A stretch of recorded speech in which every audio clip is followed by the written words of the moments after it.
Welcome to the show. If you enjoy exploring the people, battles, and big questions of the American Civil War, we'd love to continue the conversation with you beyond the podcast. Join our new community on Reddit at r/BreakingNation, a place where listeners, history enthusiasts, and curious minds can ask questions, share insights, and discuss the events that shaped a nation. Whether you're a lifelong Civil War buff or just beginning your journey into the past, you're invited to be part of the discussion. Head over to Reddit at r/BreakingNation and join the conversation today.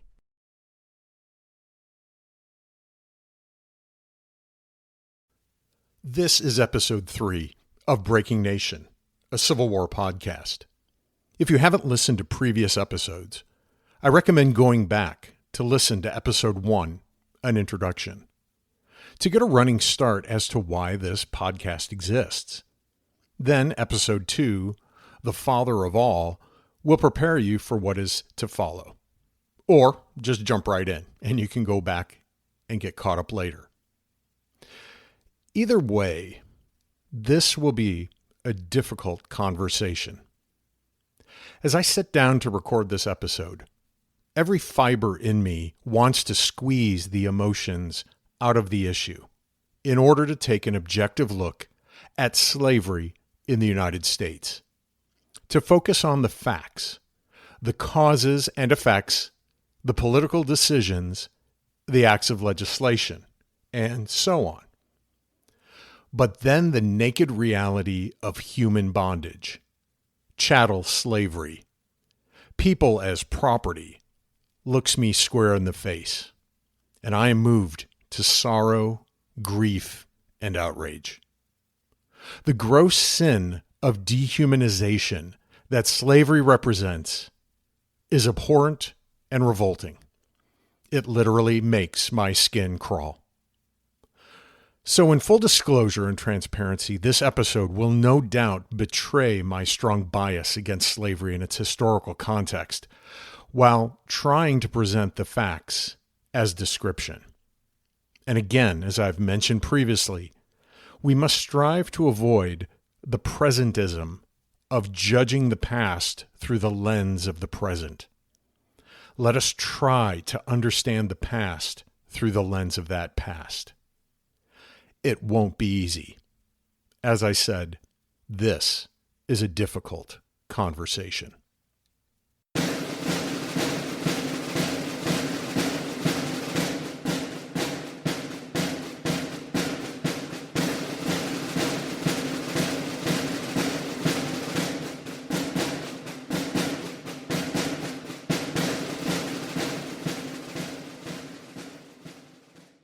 In the decade before the American Civil War, in the early 1850s, two remarkable books were published. One was a work of fiction, inspired by several written first-hand accounts and numerous interviews.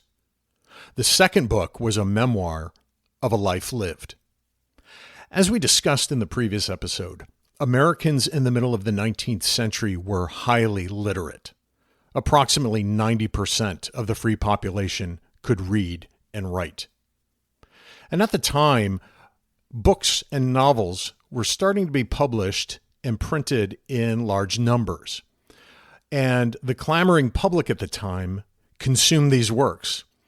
The authors may sort of read like a list of your high school reading classes, your literature classes from years gone by. I'm not quite sure whether these authors are still even read anymore, but some of them may ring a bell for you. At the time, Nathaniel Hawthorne was one of the most prominent authors. He wrote short stories and novels that were set in his native New England. Hawthorne's most famous book is most likely The Scarlet Letter, which was written in 1850. It was one of the first mass-produced books, and it sold 2,500 copies in 10 days. Another author I'm sure you're familiar with is Herman Melville. He was a New Yorker, and he wrote novels and stories, his most famous being Moby Dick, written in 1851, depicting exploits at sea, of which Melville had firsthand knowledge. But this book only sold a few thousand copies. A third author you may remember or know about is Walt Whitman, another New Yorker. Whitman was a poet, he was an essayist, and a journalist. And his collection of poems, Leaves of Grass, which was published in 1855, was one of the first sort of national pieces of poetry that garnered recognition across the country. Whitman also actually served in a Civil War hospital in Washington, D.C. The fourth is Henry David Thoreau. He was a New Englander, and he was an essayist and a poet and a philosopher. And his book, Walden, published in 1854, sold 2,000 copies in 5 years. So against this backdrop, as part of this literary mosaic of the 1850s, the first book I want to talk about exploded into the American consciousness. Uncle Tom's Cabin was written by abolitionist author Harriet Beecher Stowe. She was the sister of famous preacher and abolitionist Henry Ward Beecher. The novel tells the story of a noble slave, Uncle Tom, who saves the life of a young girl, little Eva, and the efforts of the sinister slave owner Simon Legree, who has Tom whipped to death when he won't betray the location of other runaway slaves. While Stowe based the novel on actual slave narratives and her own research, it was written in the romantic language of the day, but it resonated and rallied white Americans to the abolitionist message of the horrors of slavery, and it was a massive success. It first appeared as a 40-part serial in a newspaper called The National Era, starting on June 1st, 1851. When it was released as a book the following year in 1852, it was a mega bestseller. Over 300,000 copies sold that year alone in the United States. Remember those earlier books by those earlier authors that sold 2,000, 3,000 copies? Over 300,000 copies were sold of Uncle Tom's Cabin in the U.S. And then the first London edition sold another 200,000 copies in Great Britain. Uncle Tom's Cabin was the second best-selling book of the 19th century, behind only the Bible. The second book I want to talk about is 12 Years a Slave by Solomon Northup, and it was published in 1853. It was a bestseller in and of itself, with 30,000 copies sold. It's still a powerful story, even today, having been adapted into an award-winning movie in 2013. Removed from some of the melodramatic and romanticist narrative stylings of novels of the day, like Uncle Tom's Cabin, Northup's memoir tells of his experience as a free black man in New York who was kidnapped in 1841 and sold into slavery for 12 years in Louisiana. In the end, he covertly made contact with people he knew in New York who worked to secure his return to freedom and his family. In order to immerse ourselves in that time, imagine yourself as a reader in the 1850s, brought into Solomon Northup's story. Consider this account that he writes of the separation of a mother from her child in the slave market. Quote, "After some further inspection, he finally offered Freeman, who was the one selling the slaves, 700 for Eliza. After a little shrewd reflection, he announced his acceptance of the offer. As soon as Eliza heard it, she was in agony again. By this time she had become haggard and hollow-eyed with sickness and with sorrow. It would be a relief if I could consistently pass over in silence the scene that now ensued. It recalls memories more mournful and affecting than any language can portray. I have seen mothers kissing for the last time the faces of their dead offspring. I have seen them looking down into the grave as the earth fell with a dull sound upon their coffins, hiding them from their eyes forever.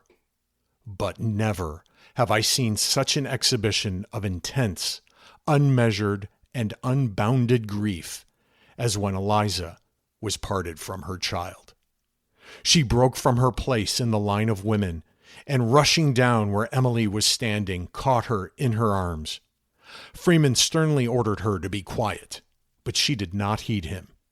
He caught her by the arm and pulled her rudely, but she only clung the closer to the child. Then, with a volley of great oaths, he struck her such a heartless blow that she staggered backward and was like to fall. End quote. The personal misery of legal helplessness and the injustice of the system of human bondage and commodity is here depicted in all its awful and dreadful reality. I consider slavery in North America a cancer, a growth within that nefariously attacks from within and with indiscrimination. For people living in 1860, it may have felt that way as well, although perhaps not to everyone. But just like the state of medicine and healthcare in the U.S. at that very same time, people didn't have a clue as to what to do about it. Think about this. In 1860, if you were ill or injured and you had to look to the knowledge and wisdom of the experts of the day, you could look forward to treatments like bloodletting, blistering, or doses of plant or mineral substances, or even poisons. And then often the experts had to let the illness run its natural course. Remember that prognosis. Treat the symptoms, but let the illness run its course. This won't be the last time we see this attitude as we talk about slavery. If we apply that mindset toward the cancer of slavery in America leading up to the Civil War, we might gain a better perspective on what people did and why, rather than looking at it with our 21st century point of view, our presentist point of view. The lens of the past shows us a different mindset. Treat the symptoms, but let the illness run its course. It didn't matter whether the disease was within a human body or the entire country itself. We ended the last episode with an understanding of the causes of the American Civil War. It's simplistic to say that slavery was the cause, and it is a true statement. But to not be simplistic, we have to acknowledge the constitutional tension between federal and state powers at the time. We have to acknowledge how the second-party system, the Democrats and the Whigs, politicized this tension. We have to acknowledge the sectionalism that was growing in the North and the South following the War of 1812. And we have to acknowledge the failings and faults of many, many people who led the country down a path to civil war. All these factors should encourage us to steer away from the word cause, to steer away from being simplistic. Perhaps a better word to use is fuel. What fueled the American Civil War? Why fuel? Well, let's look at an automobile as the analogy. A car is built with all sorts of systems. There's the engine, the transmission, suspension, the steering, the brakes, safety, body design, etc. Well, likewise, the U.S. leading up to the war had a structure with systems of government, political representation. It had an economy. It had a society, an infrastructure, etc. But the car moves into action when the fuel provides the energy to run. The issue of slavery was that fuel. Slavery was the thing that would test the structural integrity of the systems of the country. Then lastly, the fuel is activated by ignition. It needs a spark. And the spark was really a succession of sparks, about 40 years of sparks. I tend to think of it more like a package of firecrackers, because once they start popping in succession, they don't stop. To me, that's more an accurate picture of what we're going to see in the next couple of episodes. One spark affects the next, and so on and so on. One thing leads to another. Before we dig into this topic of American slavery, I want to acknowledge Dan Carlin's incredible podcast, one of his Hardcore History BLITZ episodes. It's called Human Resources. It is a thorough, in-depth, wide-ranging conversation about the Atlantic slave trade. I highly recommend you listen to it right now. He explores the scope, the sequence, and first-hand horrors of slavery unique to what occurred between the 1490s and early 1800s in ways that I won't pretend to approximate. Again, invest in listening to that episode and then come back here. What I will say is simply meant to provide a high-level overview compared to Carlin's granular odyssey. Up until about 200 years ago, slavery has always been a legal part of human history and experience. Even today, illegally, slavery still occurs and is being perpetrated behind closed doors. That said, I would attribute slavery to the depraved attitudes of mankind and its civilizations. Slavery has existed on every continent, among nearly every people group, for almost every reason, where violence, oppression, and a subjection-based form of law has been found.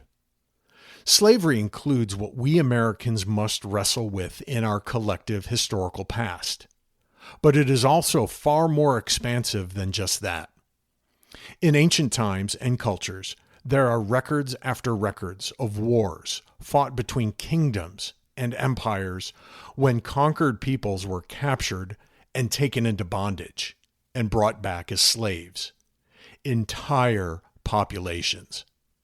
Babylonians, Assyrians, Persians, Egyptians, Greeks. Once we get to the Roman world, then expand that all across Europe and Asia into Africa, we have Europeans enslaving Europeans, Asians enslaving Asians, Africans enslaving Africans. Now expand that across continents, and religion was often the primary instigator. People groups were defined by their kings and their gods, and when one group overcame another, they punished them for their beliefs by either killing them or enslaving them. So conquered peoples became slaves. Additionally, criminals would become slaves. Criminals were technically slaves of the king or of the kingdom. Sure, they could be executed, but if they could work, then there was free labor, so why not just work them to death? Either way, it was a death sentence for criminals. There was also indentured servitude, slavery in the form of debt collection, where someone owed you and their only hope of paying off the debt was to work it off. But during that time, you were bonded, so you could be bought and sold, and you were not free. So if we can avoid presentism and see the world as the ancient world saw itself, slavery had a function in conquest, in punishment, and in debt. So with that overly simple background, we come to the year 1500. Starting in 1492, Columbus planted the flag of Spain in the Caribbean, and another explorer by the name of Pedro Alvarez Cabral planted the flag of Portugal on the eastern tip of what is now Brazil. And so Spain and Portugal had led the way in the exploration and conquest of the New World. Spain and Portugal were kind of like the US and Soviets in the space race in the 1950s and 60s. Spanish and Portuguese sailing ships crossed the oceans and claimed lands for their own countries. It would soon become confusing and an ongoing disagreement between the two countries. Who had the right to which lands? And what about new lands that had yet to be discovered? Shortly thereafter, together the two countries, Spain's King Ferdinand and Queen Isabella, and Portugal's King John, signed the Treaty of Tordesillas, which was sanctioned by the Pope at the time, Julius II. The treaty basically drew a line from top to bottom right down the globe. Imagine starting at the southern tip of Greenland and then drawing a straight line and going south through the Atlantic Ocean, then cutting straight through the eastern tip of Brazil before continuing on through to the South Atlantic. The treaty line divided the entire world into two halves. You had a Portuguese hemisphere and a Spanish hemisphere. And everything to the right of the line, all the African coast and the eastern tip of Brazil, that would belong to the Portuguese. And then everything to the left of the line, all the lands of the New World except that eastern tip of Brazil, well, that all would belong to Spain. That was very convenient for those two kingdoms. The issue was settled, right? So let it be written, so let it be done. Well, not so fast. Of course, the other European powers decided to simply ignore the treaty and its little line drawn around the globe. Not only was it not possible for the Spanish and the Portuguese to enforce this line, the other countries really didn't even care what the Pope had to say, especially the English. Remember, Henry VIII broke with the Pope in the 1530s and said, hey, I'm going to start my own church. And by the way, the English, the French, and the Dutch, they all had their own fleets, and nothing was going to stop them from expanding and profiting from what the New World had to offer. But this helps explain how it came to be that the Portuguese and the Spanish were the ones who truly instigated the beginnings of the Atlantic slave trade. Over the next 300 years, European exploration decimated the native populations of the Americas by way of disease and death. Everyone on the mainland of South America, across all the Caribbean islands, into Mexico, and along the Gulf and shore of the American South. Millions died and spread the diseases to those further in the interior. That explains why workers were needed from elsewhere as colonies were established. And so criminals and indentured servants make up a portion of enslaved peoples who are brought primarily to Spain's holdings in the Caribbean and South America. The other lands were seen as belonging to the Portuguese, especially along the western coast of Africa. As certain African tribes conquered others and enslaved those captured people, they found Spanish and Portuguese merchants and traders more than willing to buy slave laborers to take back across the Atlantic to the New World, to mine for gold and to cultivate cash crops like sugar, rice, and tobacco. Over time, other Europeans, like the English, the French, and the Dutch, also saw profit in slave labor and also began to participate in the human trade. There's a very economic and financial game being played here. And that's because it works. It produces goods and profits. It aids these European powers, and it benefits trade with the Africans who are doing the slave selling. But missing from this period is the question, what we would say is the obvious and the only question. Is it right to do this? Where was the moral voice?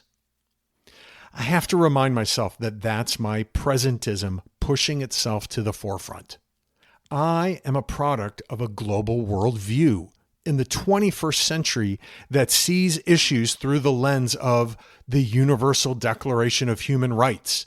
That establishes a few things. Number one, it definitions for dignity, equality, and liberty. It establishes individual rights for life that prohibits slavery and torture. It establishes rights within community for freedom of movement and property and residence and nationality. And it established liberties and freedoms of thought and expression, religion, and conscience. That was agreed upon by nearly all the countries that were part of the United Nations in 1948. But before then, international human rights, and I'm doing air quotes, that wasn't a thing. International justice was not what we see today. There was no such thing as a global ideology. It didn't exist. Rather, nations acted in their own self-interest. And so the progressive European countries at that time, the ones exploring and pushing their boundaries out and sending their fleets around the world and creating colonies and driving an economy, they all made deals and alliances that would benefit them. And slavery as a moral problem, be damned. Remember that for thousands of years, slavery just simply was. Justice, as we know it, wasn't a global idea. It was a regional idea. And each region had its own laws when it came to slavery. Whether the slaves were conquered peoples, whether they were criminals or indentured servants. And what was happening back and forth across the Atlantic was a combination of all three. But what would become new was the redefinition of slave that stripped away every bit of humanity or personhood from the term. Another type of slavery would now come into focus: chattel slavery. Chattel was a term that was used with property to describe that property which was movable, in contrast to, say, real property, which was like land or buildings. Those weren't movable, but movable chattel property included animals or goods or money, and now it included people. Chattel slavery was people becoming things.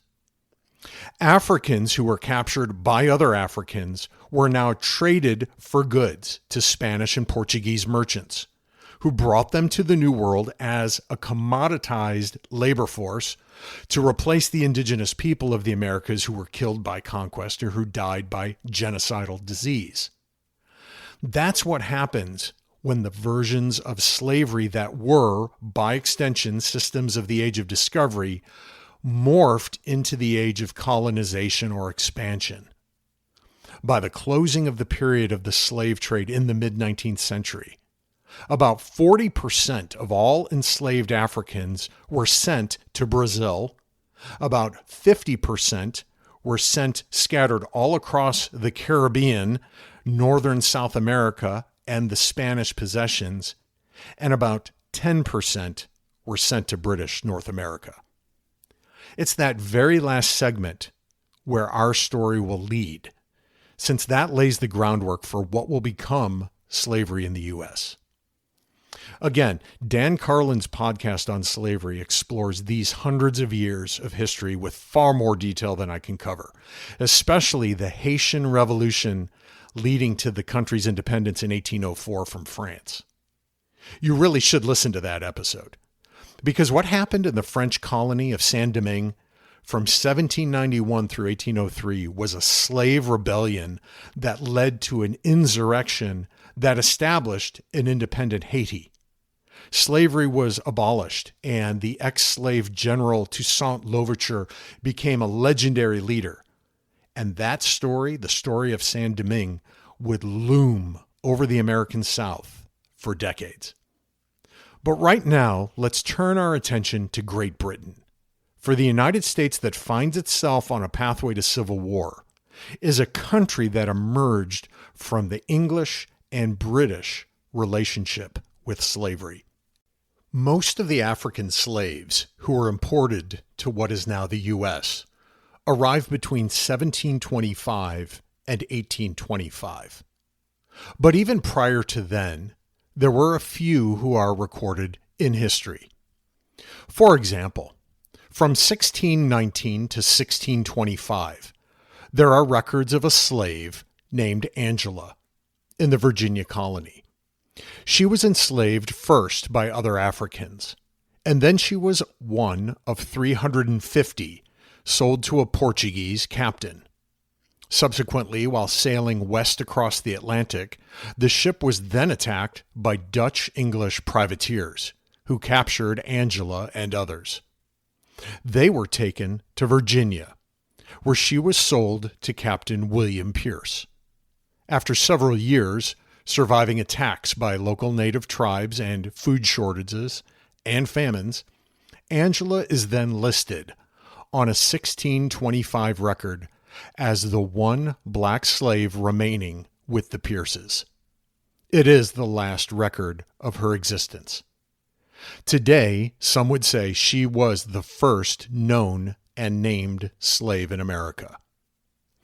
As the British colonies grew, then as Swedish, French, and German colonists settled, as the Dutch colony of New Amsterdam grew and eventually became New York, the free people of North America found themselves an extension of British oversight and rule.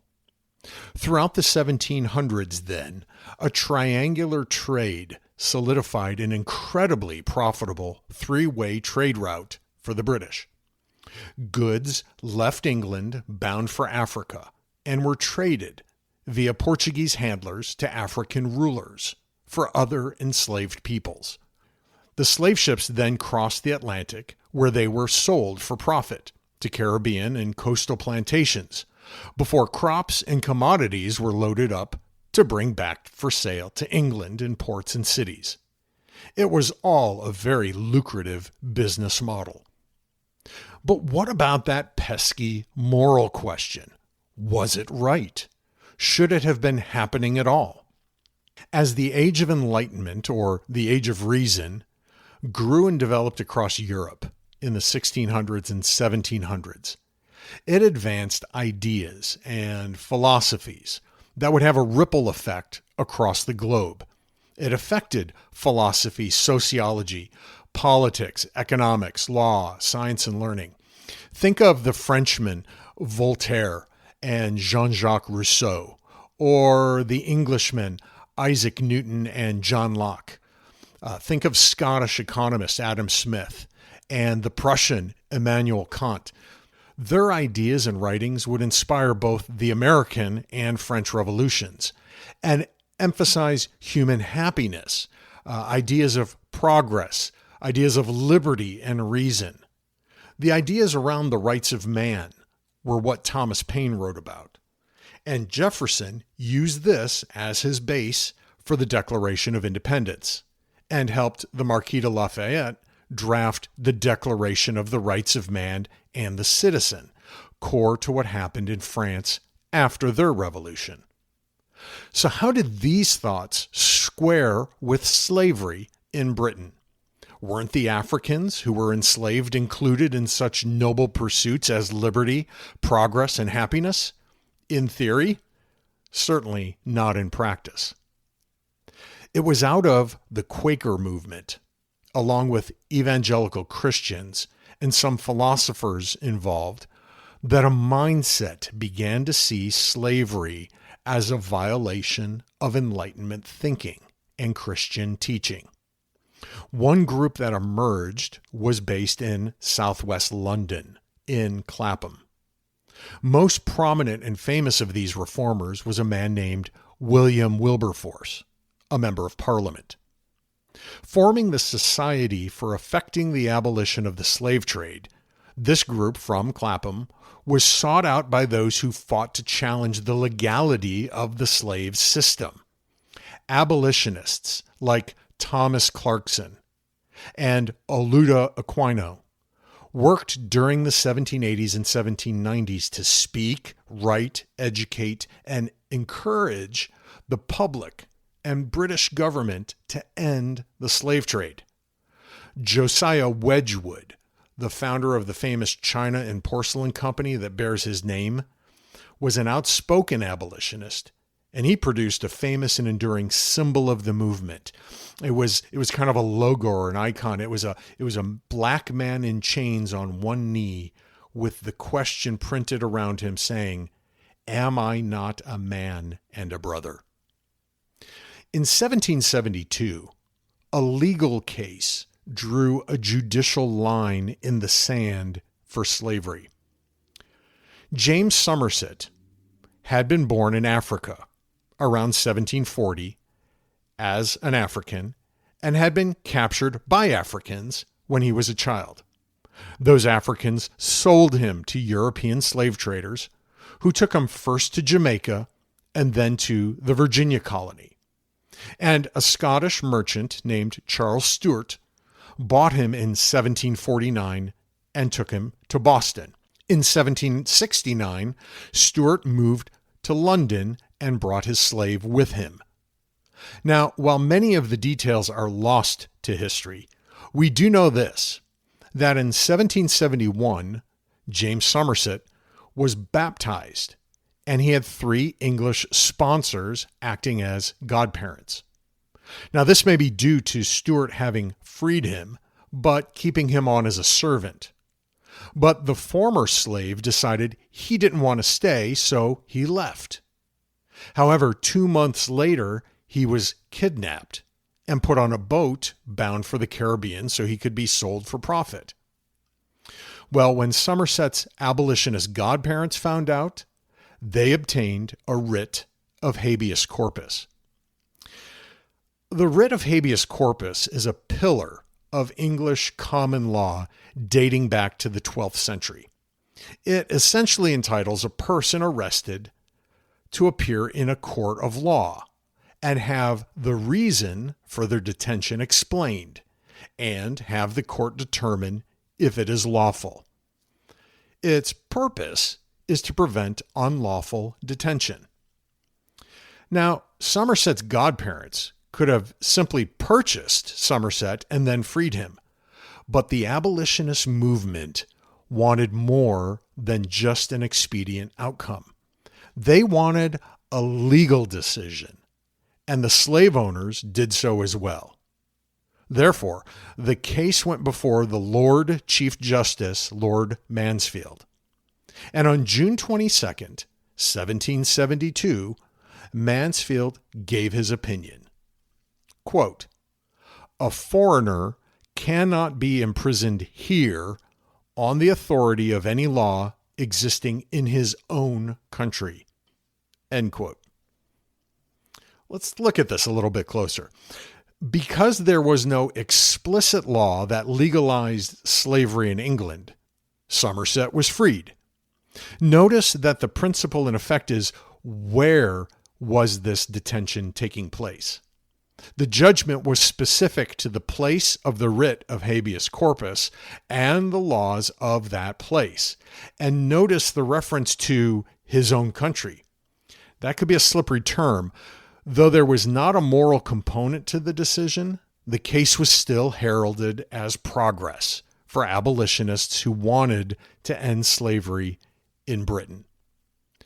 Believe it or not, that 1772 Somerset case will be remembered and argued in the United States leading up to the Civil War. No one at the time of the case had any idea that would happen. Unfortunately, James Somerset disappears into history after the case that bears his name. Eventually, the anti-slavery movement in England claimed a victory. In 1807, Parliament passed the Slave Trade Act that prohibited the slave trade within the British Empire. Note that it didn't end slavery, but supporters believed it was the first step down that path, and they were right. In 1823, the abolition movement coalesced in London into the formal Anti-Slavery Society, with Wilberforce and Clarkson as founding members. Publications and campaigning continued to appeal that slavery was wrong and was even unsupported by the law in England. In 1831, a slave revolt in Jamaica that was initially peaceful but eventually became violent was put down.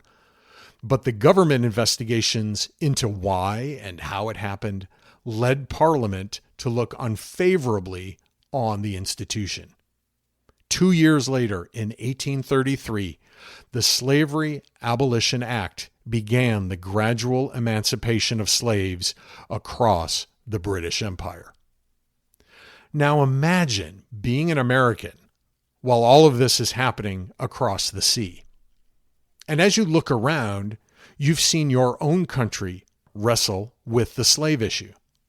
You might be a New England abolitionist who is fist pumping in time with the bold action of the British.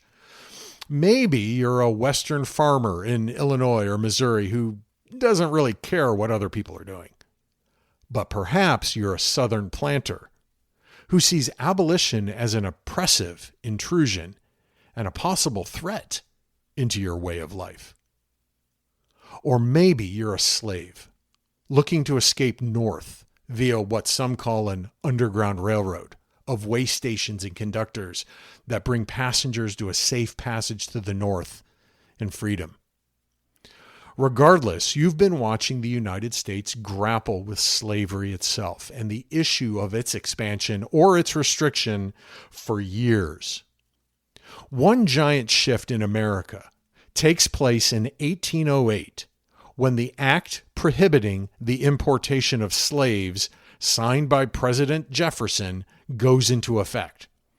In the last episode, we saw that year, 1808, named specifically in the Constitution in Article 1, Section 9. For the next dozen years, no new slaves were legally brought into the country. There does remain a covert and illegal trade, but by and large, the flow of enslaved Africans into the U.S. slows. Instead, slaves are allowed and encouraged to reproduce domestically. This is somewhat unique when it comes to slaves in the Americas. But due to this, the slave population grows. But with slavery prohibited by the Northwest Ordinance, it would not expand north of the Ohio River, as new states were formed there. Ohio, Indiana, Illinois, Michigan, Wisconsin, and part of Minnesota. They would all eventually be free states. Where would slavery begin to challenge expansion? Well, the answer comes in 1820, when President James Monroe and Congress has to deal with a new state being admitted into the Union. And it's a state outside of the area, the territory of the Northwest Ordinance. As settlers move west into the new lands acquired as part of the Louisiana Territory, many who came from the South bring their slaves with them.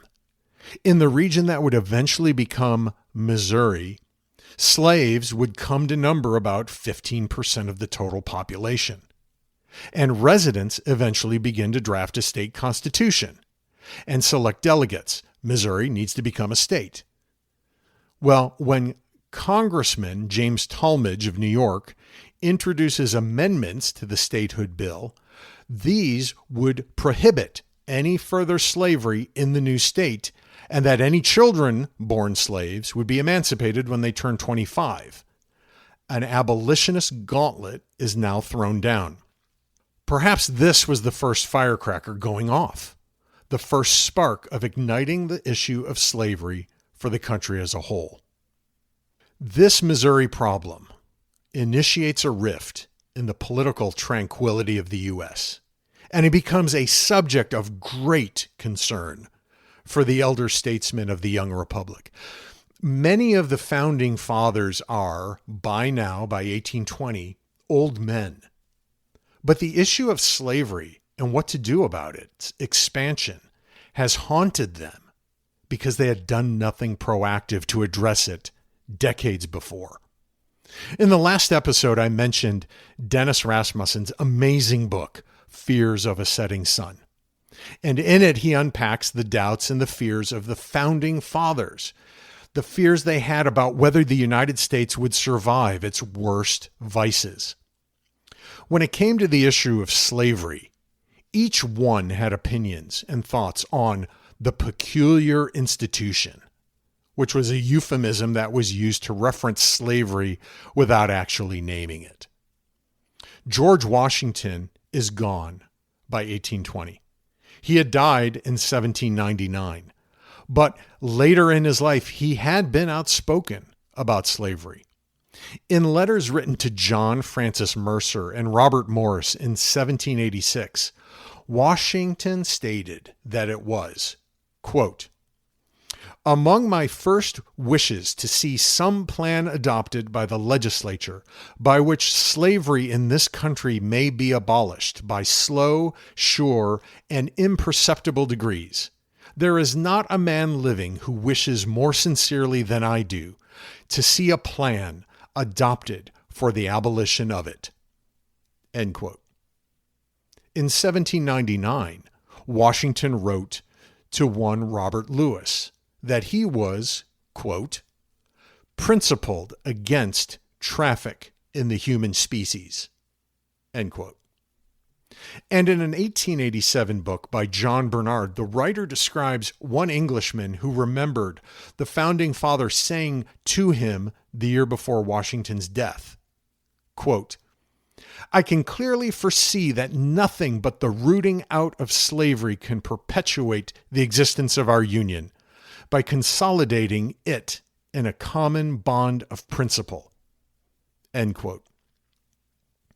By 1820, and the Missouri problem, Washington had been gone for 2 decades. But his presidential successors, John Adams and Thomas Jefferson, were still alive and well and made their thoughts known in correspondence with one another and acquaintances. Adams wrote Robert Evans in 1819 that, quote, "Negro slavery is an evil of colossal magnitude," end quote. He thought that the country should abolish it. He wrote his daughter-in-law, Louisa Catherine, in 1819 this, quote, "The Missouri question hangs like a cloud over my imagination. I shudder when I think of the calamities which slavery is likely to produce in this country. You would think me mad if I were to describe my anticipations. If the gangrene is not stopped, I can see nothing but insurrections of the blacks against the whites and massacres by the whites in their turn of the blacks, till at last the whites, exasperated to madness, shall be wicked enough to exterminate the Negroes." End quote. In spite of his fears, John Adams still held out hope for the strength of the government he was instrumental in creating. He optimistically wrote Jefferson in 1819 that, quote, "The Missouri question will follow the other waves under the ship and do no harm. I know it is high treason to express a doubt of the perpetual duration of our vast American empire," end quote. James Madison also minimized the problem when he wrote the Marquis de Lafayette in 1820, quote, "A government like ours has so many safety valves giving vent to overheated passions that it carries within itself a relief against the infirmities from which the best of human institutions cannot be exempt," end quote. Many figured it would just need to run its course. Remember that medical analogy. Treat the symptoms, but let the illness run its course. Jefferson believed slavery would eventually die out, though he couldn't grasp the cure. In August of 1814, he wrote to Edward Coles, who was secretary to President Madison in the midst of war with Britain, quote, "Yet the hour of emancipation is advancing in the march of time. It will come, and whether brought on by the generous energy of our own minds or by the bloody process of Saint-Domingue, excited and conducted by the power of our present enemy, is a leaf of our history not yet turned over. As to the method by which this difficult work is to be effected, if permitted to be done by ourselves, I have seen no proposition so expedient on the whole." End quote. By the time of the Missouri problem, Jefferson, along with many other Southerners, saw any political conflict surrounding slavery as being a byproduct of Northern meddling. In 1820, Jefferson told Charles Pinckney that the Missouri question is a mere party trick.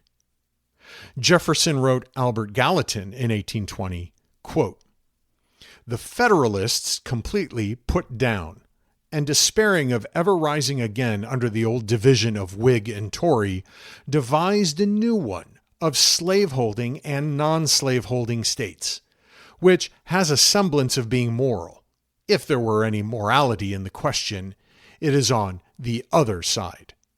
End quote. But Adams could not gloss over the ultimate problem. He knew that slavery hadn't been dealt with and that it would not just go away. To Robert Walsh Jr. in 1820, Adams wrote that a misstep with the Missouri situation would, quote, stamp our national character and lay a foundation for calamities, if not disunion. End quote. There. He said it. He actually said it. He said disunion. Americans would begin to wonder if the issue of slavery would break the nation. The Missouri Compromise eventually took shape through Henry Clay's efforts to build a coalition of support in Congress, and through the Missouri Compromise, it admitted Missouri as a slave state and added Maine as a free state. Congressional balance had been preserved. Now there were 12 free states and 12 slave states. Additionally, slavery would be prohibited in the remainder of the lands acquired by the Louisiana Purchase north of the 3630 parallel, a line that actually ran underneath the new state of Missouri. This settled the immediate sectional animosity over slavery. But the can had just been kicked down the road. Adams ultimately wrote Thomas Jefferson in 1821 about slavery. Quote, I have been so terrified with this phenomenon that I constantly said in former times to the Southern gentlemen, I cannot comprehend this object. I must leave it to you. I will vote for forcing no measure against your judgments. What we are to see, God knows, and I leave it to him and his agents in posterity. End quote. Again, in effect, he's saying it is too great to deal with. We'll leave it to the next generation.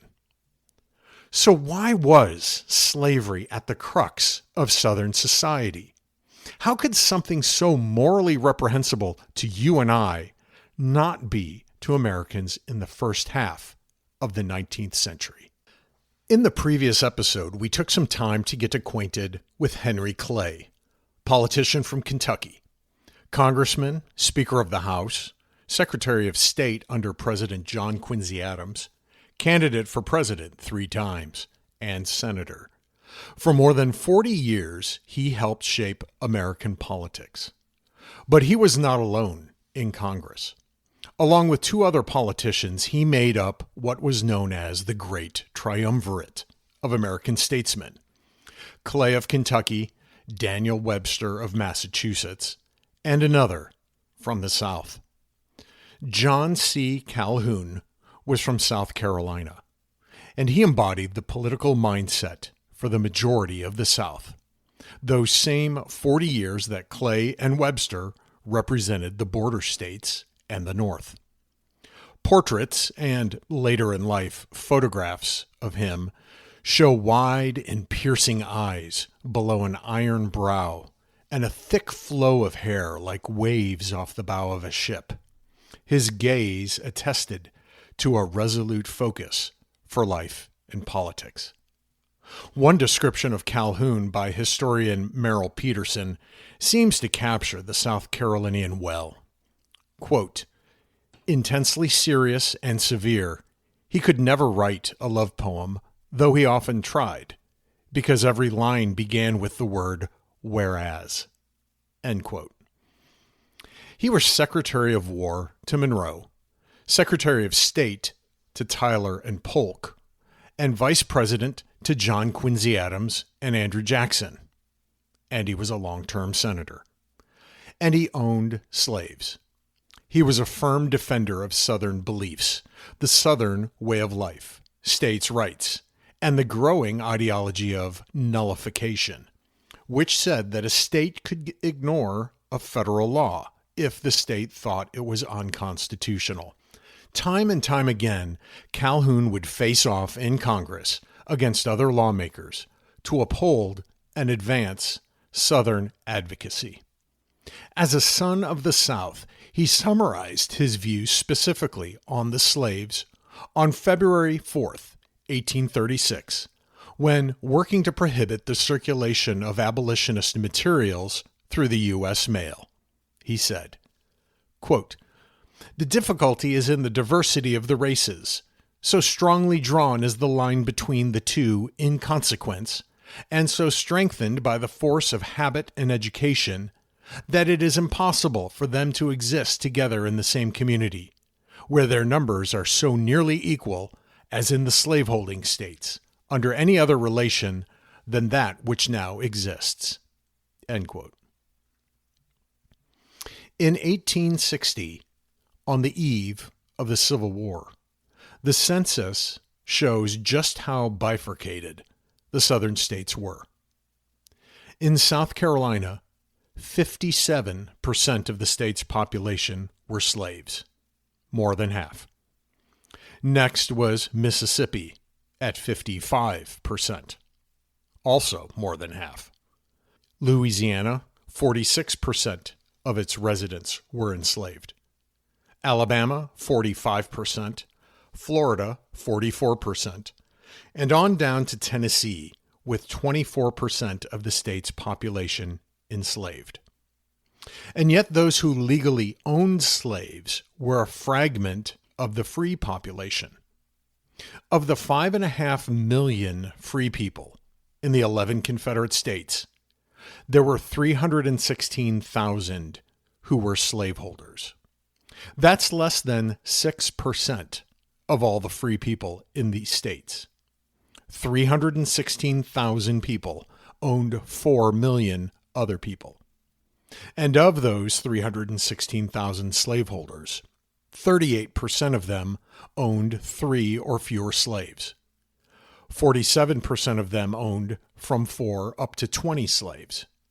And just 15% owned more than 20 slaves. It was a strange pyramid of demographics, but it had been growing into that for decades. John C. Calhoun's South was a culture that had been built on decades and layers of English gentlemanliness. Charleston, South Carolina had existed since 1670. Savannah, Georgia, since 1733. Mix in heaping helpings of Spanish and French society via New Orleans, founded in 1718, and you've got a richly established way of life and a worldview that was solidified over more than 100 years. Across the Upper South, Virginia, Tennessee, to Missouri and Arkansas, and down through the Middle and Lower South, Texas, Louisiana, Mississippi, Alabama, the Carolinas, Georgia, and Florida. The society inherently drew its strength from the celebration of individuals as kings of their own domains. They would be the embodiment of the heroic yeoman farmers and planters of Jefferson's idyllic republicanism. They owned their own land. They were self-sufficient. They were not beholden to an aristocracy of wealth. And the strength of English common law that justified life and actions upheld this principle by its legal pillars. The gentleman knew this, that his liberty cannot be infringed upon without just cause, that he is presumed innocent until proven guilty, that his home is his castle, and that his personal rights are sacred. These agreed upon truths were the fabric of Southern society, somewhat unspoken, with understandings and honor-bound codes. Much of this was undocumented and not codified into law, but rather a byproduct of one's noble conscience. In his series, The Americans, historian Daniel Boorstin recounts a defender of the Southern worldview in the volume The National Experience, who described the prototypical Southern gentleman like this. Quote, "He is every inch bold, self-reliant, conscientious, knowing his own convictions of duty and daring to heed them. what that duty is, the divine teacher has inculcated in the well-known precept, "Masters, give unto your servants that which is just and impartial, knowing that you also have a master in heaven." This the Southern gentleman delights to do. It is almost impossible for a citizen of the North to realize the strong ties which bind the Southern gentleman to his bondservants and vice versa. End quote.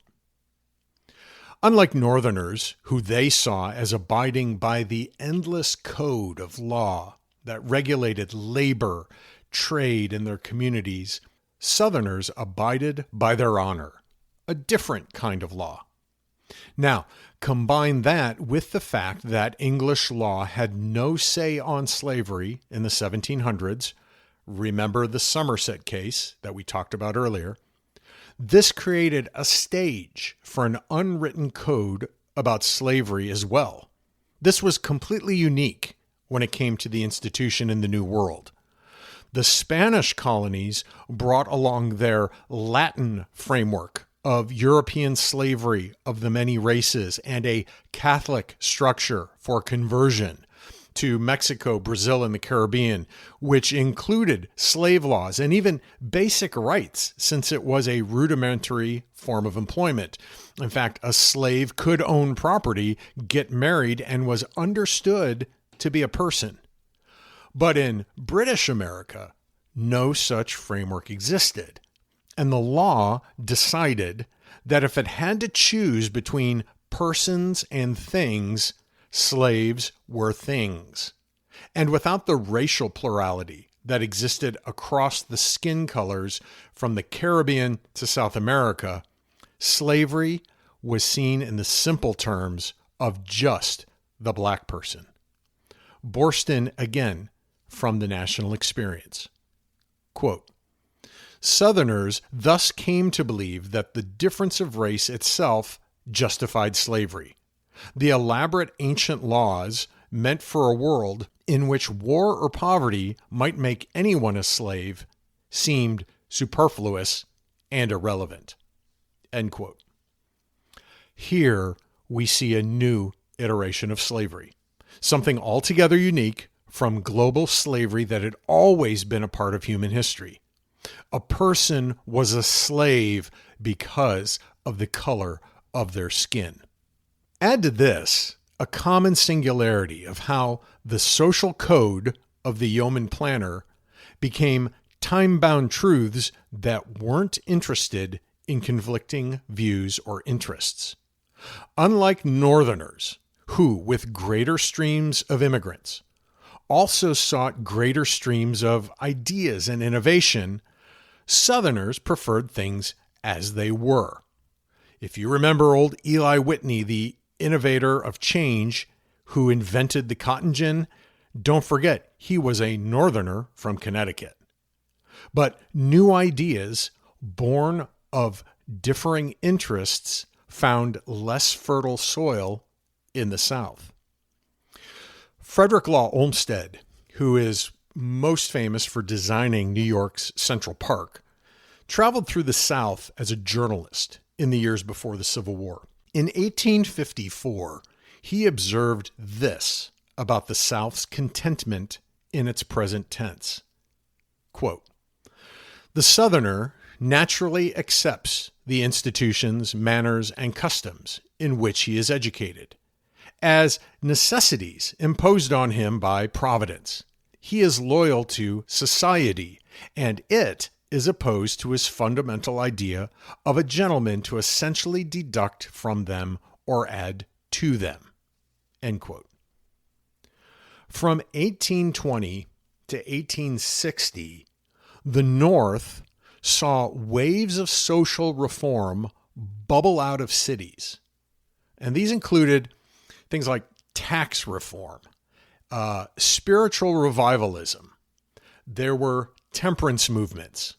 There were anti-banking societies. There were those groups for the abolition of slavery and those who were proponents of women's rights. At the same time, experimental and utopian communities and colonies sprouted up across the North, from the Oneida colony in New York to New Harmony in Indiana.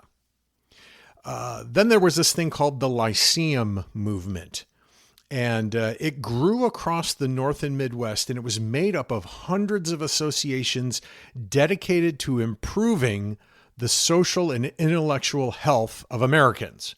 And so the Lyceum movement was all about presenting lectures and debates and readings, because the ideas and the opinions of others generated curiosity and intellectual inquiry.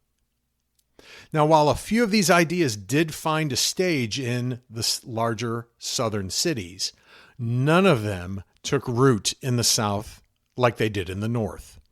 There was a faith in the Southern way of life that was timeless and stable, and the unwritten laws would not change, nor would its changeless society. Together, the Southern culture strove for unity and uniformity in the eyes of observers, one that stifled the brewing conflict within and drew critical examination from Northerners and Europeans alike. But as the transportation revolution, like we talked about in the last episode, brought more boats and more ships and more trains into its sphere of operation, the cracks began to show. Because slavery as a system was being looked at through abolitionist spectacles in England, like we saw, and in New England in the early 1800s. And so because of this, the Southern culture pushed back. They said, hey, let's offer our own set of spectacles to look through. In this way, the defenders of the South became scientific in their stance. For as much as Jefferson would insist that the planters were not to be oppressed by any sort of aristocracy, by economic necessity, a planter aristocracy did in fact exist and evolve, especially when it came to divisions of labor. In the North, we see it in the huge influx of German and Irish immigrants who filled the working class that powered Northern factories and manufacturing. In the South, the social structure became known as the mudsill theory. James Hammond, a Democratic senator from South Carolina and a wealthy planter, said that every society identified a class of people who would perform the necessary menial labor. The analogy was with a building, whereby the layer supporting the foundation was called the mudsill, the lowest threshold. Therefore, blacks, by nature as slaves, were the lowest class. Hammond gave a speech to the U.S. Senate on March 4th, 1858, where he stated, quote, "In all social systems, there must be a class to do the menial duties, to perform the drudgery of life.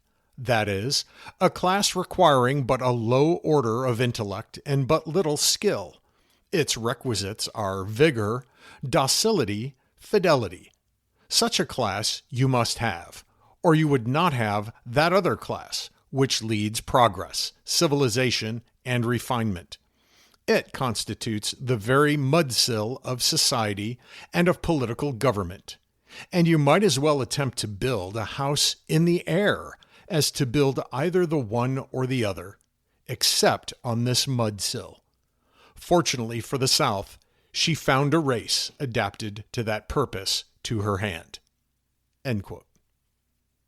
Nearly 20 years before, a Virginia planter and a judge named Abel Upshur expressed his thoughts in writing.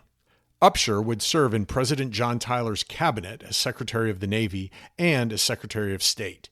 He wrote in October of 1839, quote, "Domestic slavery is the great distinguishing characteristic of the Southern states, and is, in fact, the only important institution which they can claim as peculiarly their own."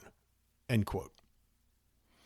Another accepted theory was paternalism, which was societal code for slave owners as authoritarian rulers over all that they owned: land, goods, persons, animals, and there was no distinction between these, all objectified as inhuman.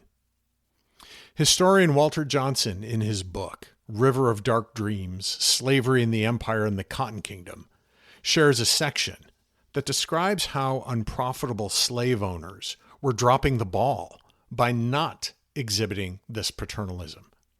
This is an excerpt from M.W. Phillips, who wrote in the American Cotton Planter in 1853 about those planters who were lazy and careless. They were, quote, overseers not interested in raising children or meat or improving land or improving the productive qualities of seeds or animals, end quote. Understand what the sentence is saying. Look at the list. Animals, seed, land, slave children, meat, all these things were of equal importance because they all belonged to the planter himself. That the offspring of two other people was nothing more than his property. Here we see not just dehumanization of slaves, but the power exerted over slave procreation that bluntly bred more slaves. William Harper, a senator from South Carolina and an acquaintance of Calhoun's, was an outspoken advocate of the religious angle on paternalism, saying, quote, the Creator did not intend that every individual human being should be highly cultivated morally and intellectually. Slavery has done more to elevate a degraded race in the scale of humanity, end quote. Paternalism was their justification of power being held by the new aristocracy. And while I have to, again, set aside my presentist anger and reaction to all this, I can find an ally who expressed his thoughts at the very same time. In 1857, Abraham Lincoln wrote his response to the supposed goodness of slavery. Quote, slavery is good for some people. As a good thing, slavery is strikingly peculiar in this, that it is the only good thing which no man ever seeks the good of for himself. End quote. Besides mudsill theory and paternalism, there was also the study and research conducted by Dr. Samuel Cartwright. In 1850, the Medical Association of Louisiana appointed Cartwright to chair a committee investigating the diseases and physical peculiarities of the Negro race. After considering a host of 19th century maladies, such as pulmonary congestion, bilious fever, scrofula, and consumption, Cartwright insists on two new disorders. The first one he called drapetomania, and he called it a mental illness that caused slaves to want to escape.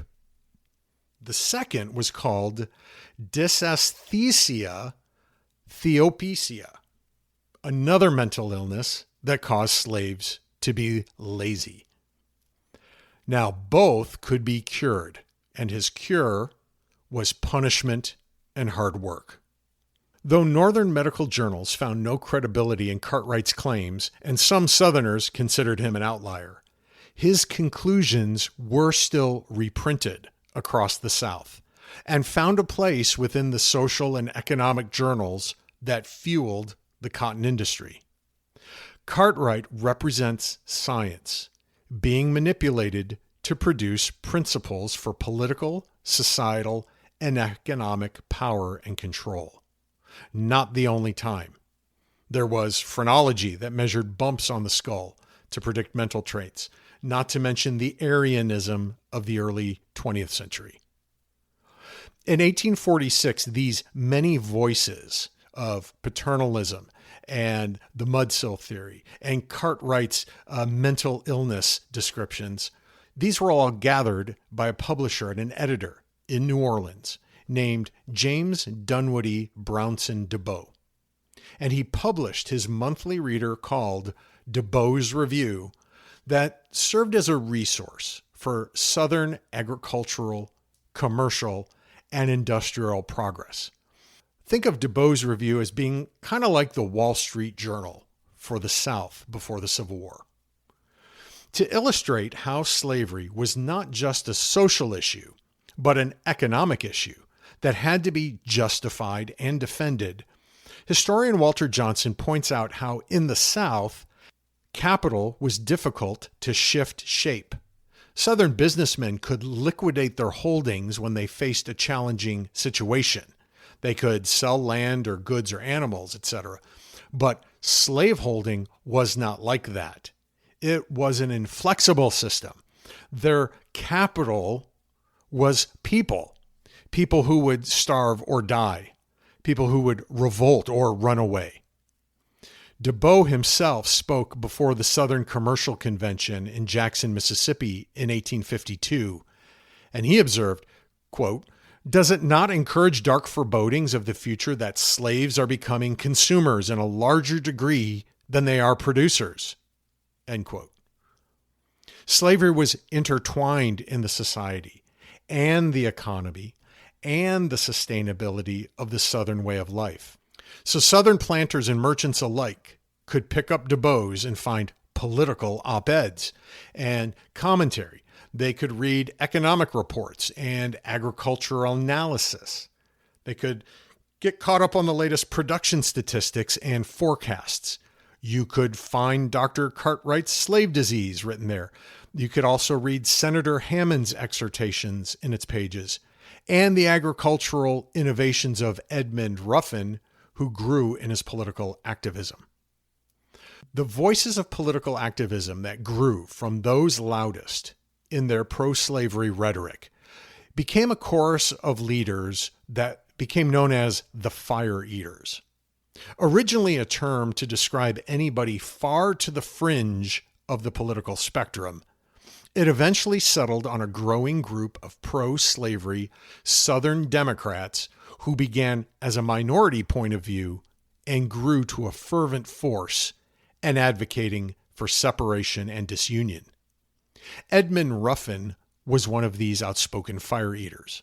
So was publisher J.D.B. DeBow, as were two of the most vocal leaders of the group, Robert Rhett of South Carolina and William Lowndes Yancey of Alabama. Rhett was a member of the South Carolina legislature. He was a state attorney general, he was a congressman, and a U.S. senator. He also happened to own the Charleston Mercury, the newspaper in Charleston, 2 plantations, and 190 enslaved persons. His allegiance to the Democratic Party drifted away from a national party and landed squarely on a secessionist and sectional Democratic platform, all at the service of pro-slavery sentiments. Robert Rhett of South Carolina. Yancey of Alabama was known as the Orator of Secession due to his powerful and spellbinding speeches. He also edited a newspaper and defended his honor with vigor. In 1838, he killed a doctor in a brawl that originated with a political slur. Convicted of manslaughter, he was pardoned after a few months. It wouldn't be the last time he'd fight to uphold his honor. William Lowndes Yancey's own frustration with how the party system would fail the South came out in a letter he wrote on June 16, 1858. Quote, "No national party can save us. No sectional party can do it. But if we could do as our fathers did, we shall fire the Southern heart, instruct the Southern mind, give courage to each other, and at the proper moment, by one organized, concerted action, we can precipitate the Cotton States into a revolution." End quote. These foundation stones, cultural, legal, social, theoretical, so-called scientific, journalistic, and political, were all built to fortify the structure of a slaveholding South. And, like with any cause or movement today, The final stone, the keystone perhaps, requires us to follow the money. It's hard to wrap my brain around just how much money was flowing through the American South leading up to the Civil War. I don't think it's too great a stretch to draw a parallel between its profitability from cotton and Middle Eastern oil today in the same breath. But it wasn't that way from the beginning. In the 1700s, as the Atlantic slave trade grew to its busiest, the primary cash crops in the Americas and the Caribbean were sugar, rice, indigo, and tobacco. But cotton production struggled. Most of the world's cotton was produced in India, Egypt, and the rest of Asia. But then, in 1785, a ship arrived in Liverpool from the U.S. carrying 7 bales of cotton, imported by the firm of Peel, Yates and Company. Impossible, thought English textile manufacturers. This was Sea Island cotton, first grown along the coasts of Georgia and South Carolina. When it was planted further inland, it didn't thrive, but another species did, upland cotton, which grows in a variety of soils and also grows much faster.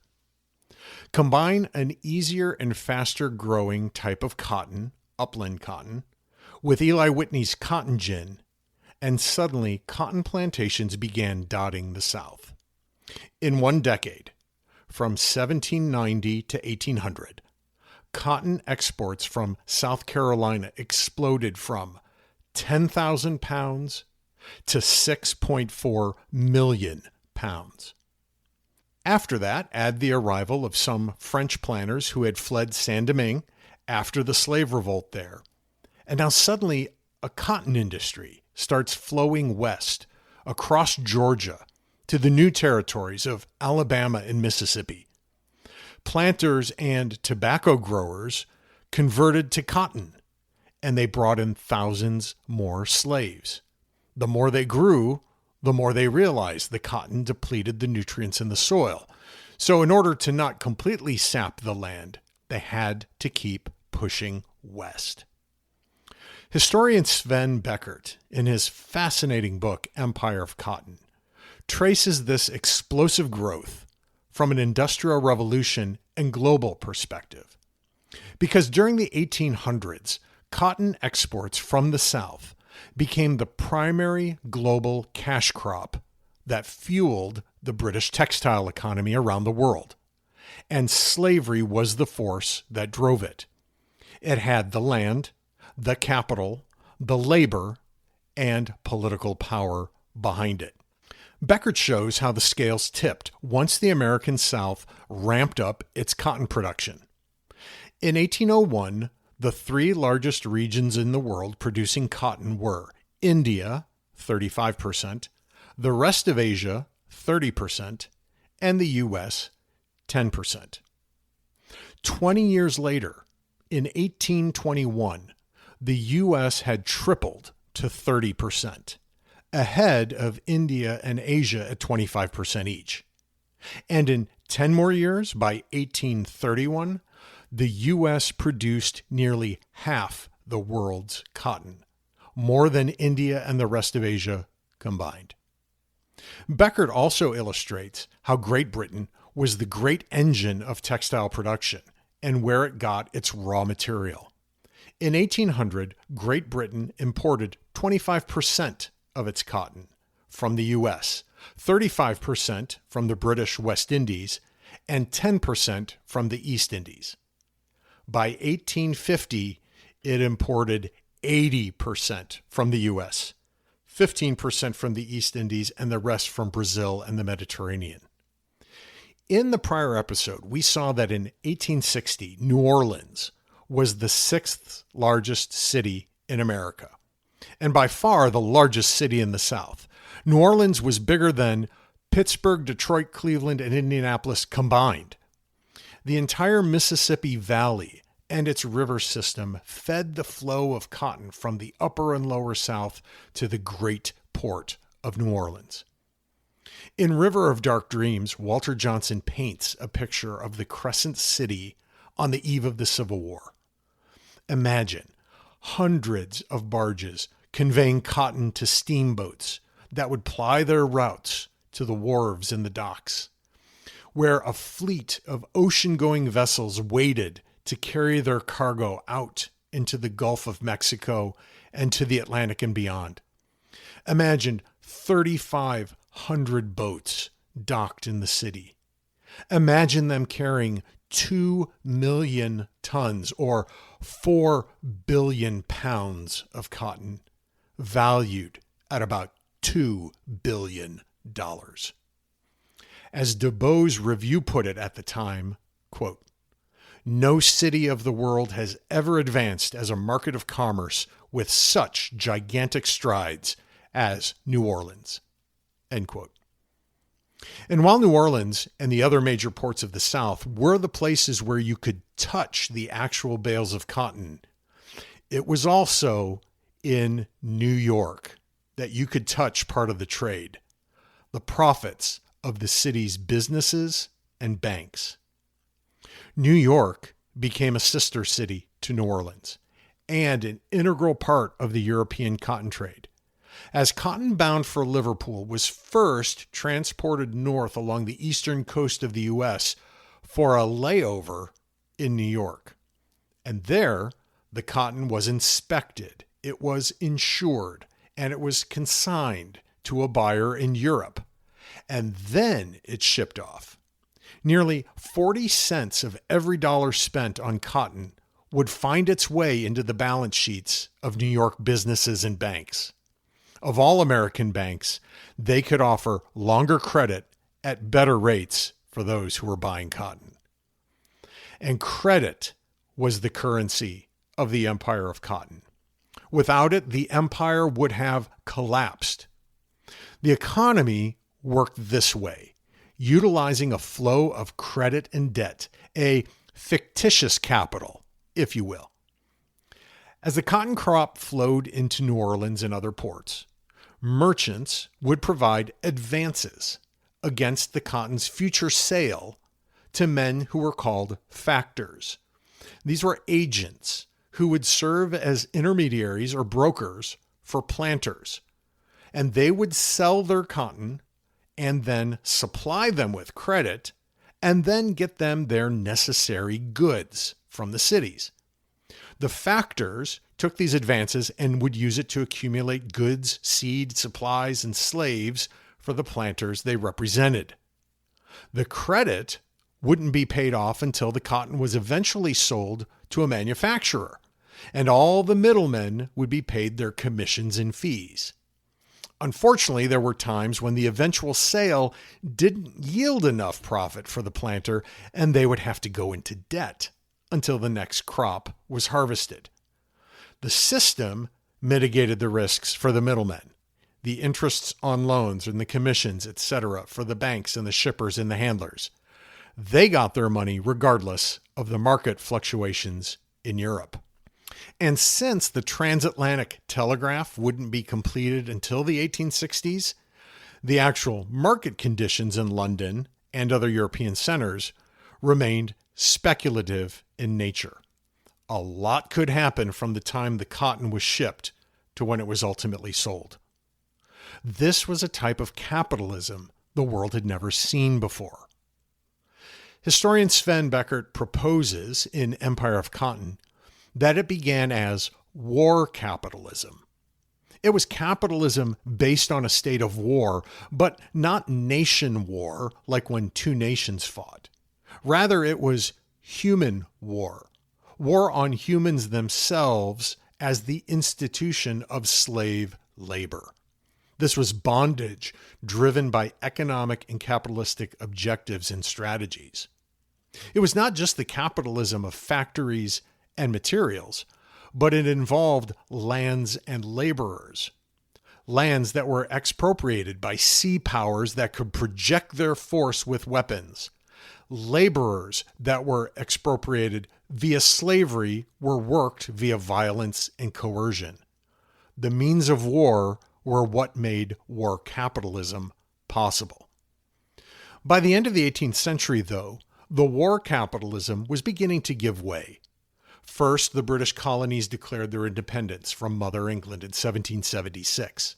This severely cut British projection of force on the North American continent. Then the Haitian Revolt on the French colony of Saint-Domingue provided a major setback. The island had produced more sugar than all the British West Indies combined, but very little food. Napoleon had seen that the Mississippi Valley could be the breadbasket for feeding it. But once the slave uprising ended with Haitian independence, there was no need to hold on to it. So he sold Louisiana to Jefferson in 1803. French projection pivoted to Europe, where Napoleon focused all his energy. And finally, Great Britain ended the slave trade and abolished slavery altogether as the textile industry around Liverpool and Manchester was moving the empire of cotton from war capitalism to one of industrial capitalism. What remained was the American South and its peculiar institution. But it was not lost on the British cotton manufacturers that they were becoming increasingly dependent on the southern U.S. supply of cotton. And that dependency also depended on the current system of slavery, as one British essayist called it, the blood-stained produce. The Southern economy was also uniquely a product of this new type of slavery. Historian Dale Talmage and others describe it as second slavery, in that it is inexorably connected with capitalism. Capitalism produced slavery, and slavery produced capitalism. This is an accurate distinction between the history of global slavery up until this point and what took place during and as a result of the Age of Expansion. Talmage writes in his 2018 paper on the second slavery in world capitalism, quote, "At the core of this expansive second slavery was the redeployment of slave labor as a mass productive force. That is, the mass concentration of slave laborers devoted to monocultural staple production and the creation of new productive spaces to meet growing world market demand. The concept of the second slavery attempts to come to terms with integral aspects of the formation of the 19th century world political and economic order, as opposed to linear narratives of slavery and the binomial opposition of slavery and freedom. This approach formulates the problem of slave production in terms of global-local relations. The global discloses the local, as the local discloses the global." End quote. If we step back and try to take in the whole sweep of slavery and the American South, it is plainly obvious that we cannot be simplistic. We've seen the global history of slavery, ancient through the age of exploration and discovery. We've seen the national history of slavery, from British colonies to a new independent nation. We've seen the cultural and societal development. We've seen the political and philosophical wrestling. We've seen the legal tensions over economic and personal freedoms.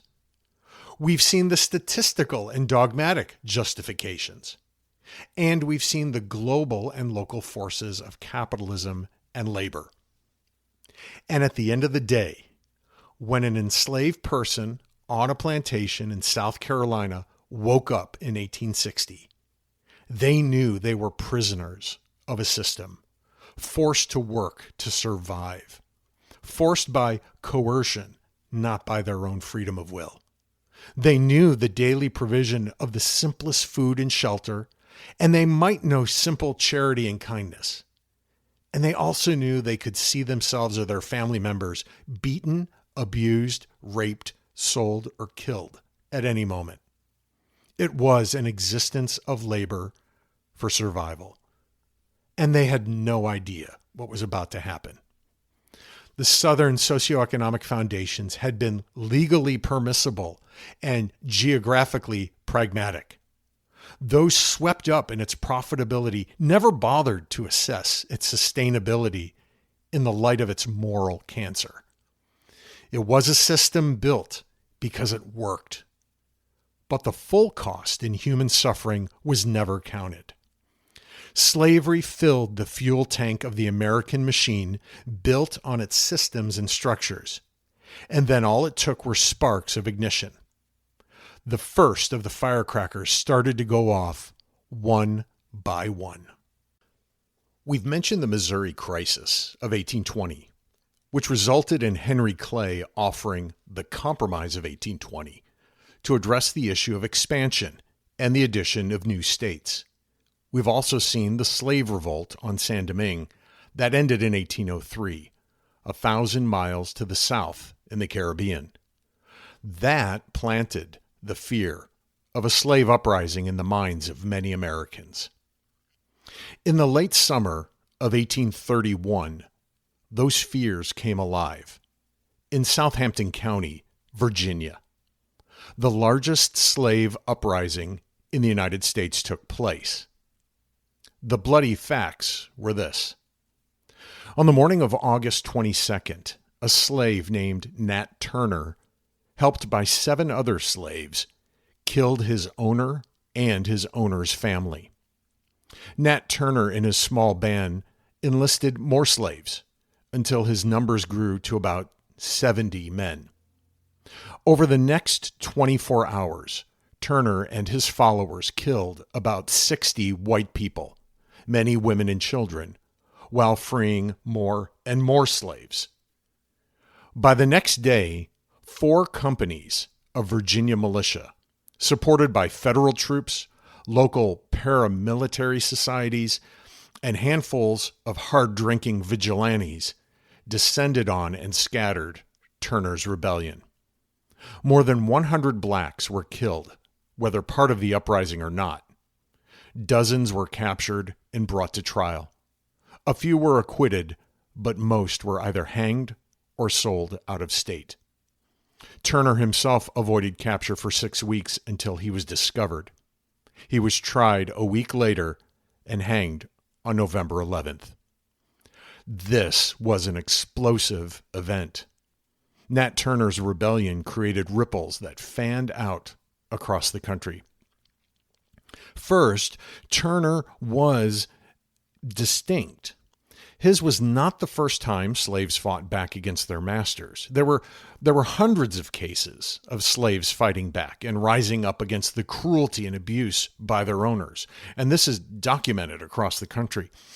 But Turner's own testimony described his owner as kind, and that he had no cause to complain of his treatment.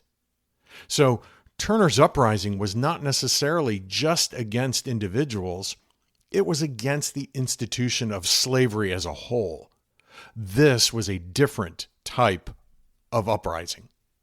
Second, Turner was religious. He may have considered himself called by God to lead his people to freedom. He had prayed for signs and for leading, and he acted upon them. Many religious Southerners believed bringing religion to slaves was the right thing to do, but Turner defied that thinking. What was going on? Southerners were very confused. Weeks after the uprising, an article titled "The Insurrection" was published in the North, in Boston. It appeared in the abolitionist newspaper, The Liberator. Its publisher was a man named William Lloyd Garrison. From Massachusetts, Garrison worked for a local paper as a teenager. He learned the trade and then matured into a journalist and editor that promoted the temperance movement and anti-slavery societies.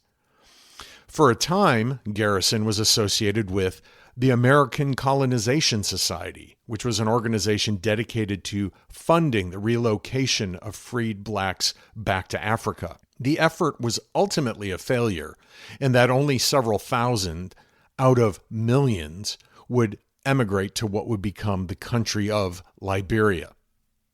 Instead, Garrison saw the only cure for slavery as immediate emancipation, and he used his newspaper to influence both public and political opinion. He clearly expressed his purpose when he wrote in 1831 on his attitude about slavery. Quote, "On this subject, I do not wish to think or speak or write with moderation. No, no. Tell a man whose house is on fire to give a moderate alarm. But urge me not to use moderation in a cause like the present. I am in earnest. I will not equivocate. I will not excuse. I will not retreat a single inch, and I will be heard." End quote. As William Lloyd Garrison broadcast this abolitionist perspective on Turner's rebellion, the Virginia General Assembly gathered to address what had just happened in their state and what they should do next in order to make sure that this never happened again. While we might assume the Virginia Assembly quickly clamped down on slavery with new laws and vigorous enforcement, that's not exactly what happened. They did take steps, but in December of 1831 and January of 1832, the Virginia legislature held a remarkable 2-week debate that would be the very last time any Southern public political gathering would seriously debate the pros and cons of slavery. During the proceedings, the majority of Tidewater Virginians, those are Virginians living on the eastern side of the state, closer to the Atlantic Ocean, they argued pro-slavery actions, while the majority of the Western Virginians, or the Mountain Virginians, they opposed slavery. The discussions resurrected all the same problems and all the potential solutions that we've seen already. How do we emancipate? Do we do it immediately or gradually? How do we reduce the slave population? How do we relocate freed slaves? How do we pay for it all? But at the end of the day, sadly, the motion to enact legislation to abolish slavery by the Virginia legislature was shot down. As Virginians congratulated themselves for at least having the conversation, one professor published a review of the proceedings that became the pro-slavery party line and aggregated many of the threads of Southern slavery that we've already looked at.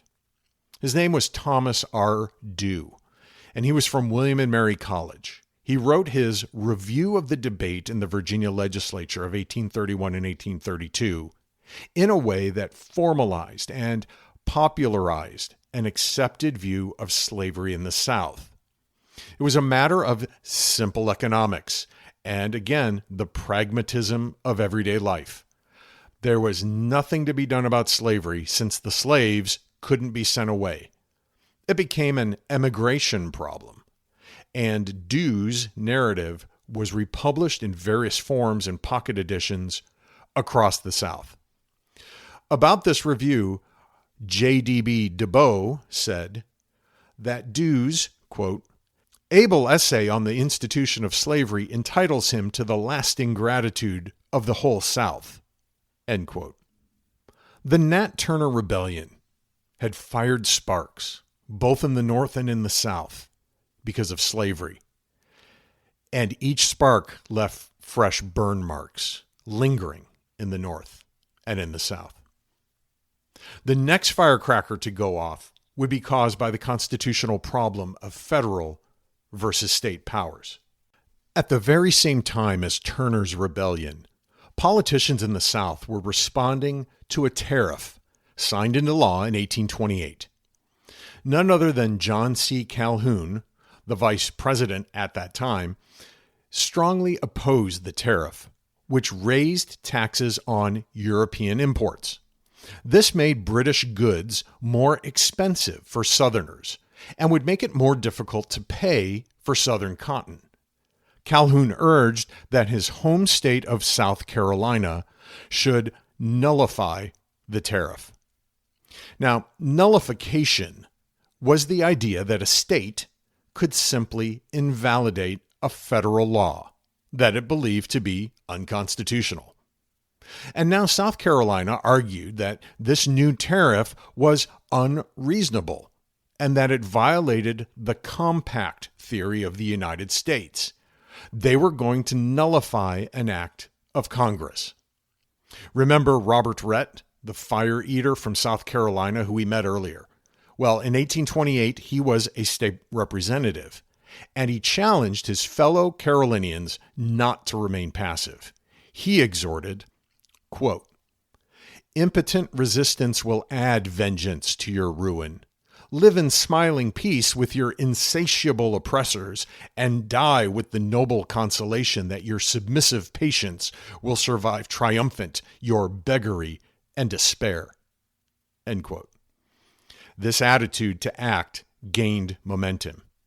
In due time, Senator William Smith, a Democrat from South Carolina, rose in Congress and stated on February 25th, 1830, that if a state has, quote, "a right to withdraw and say to the rest of the Union, we no longer belong to you, because you have violated the compact with us. We have decided for ourselves that you have oppressed us. Your laws are unconstitutional, and we will no longer continue a member of the Union." End quote.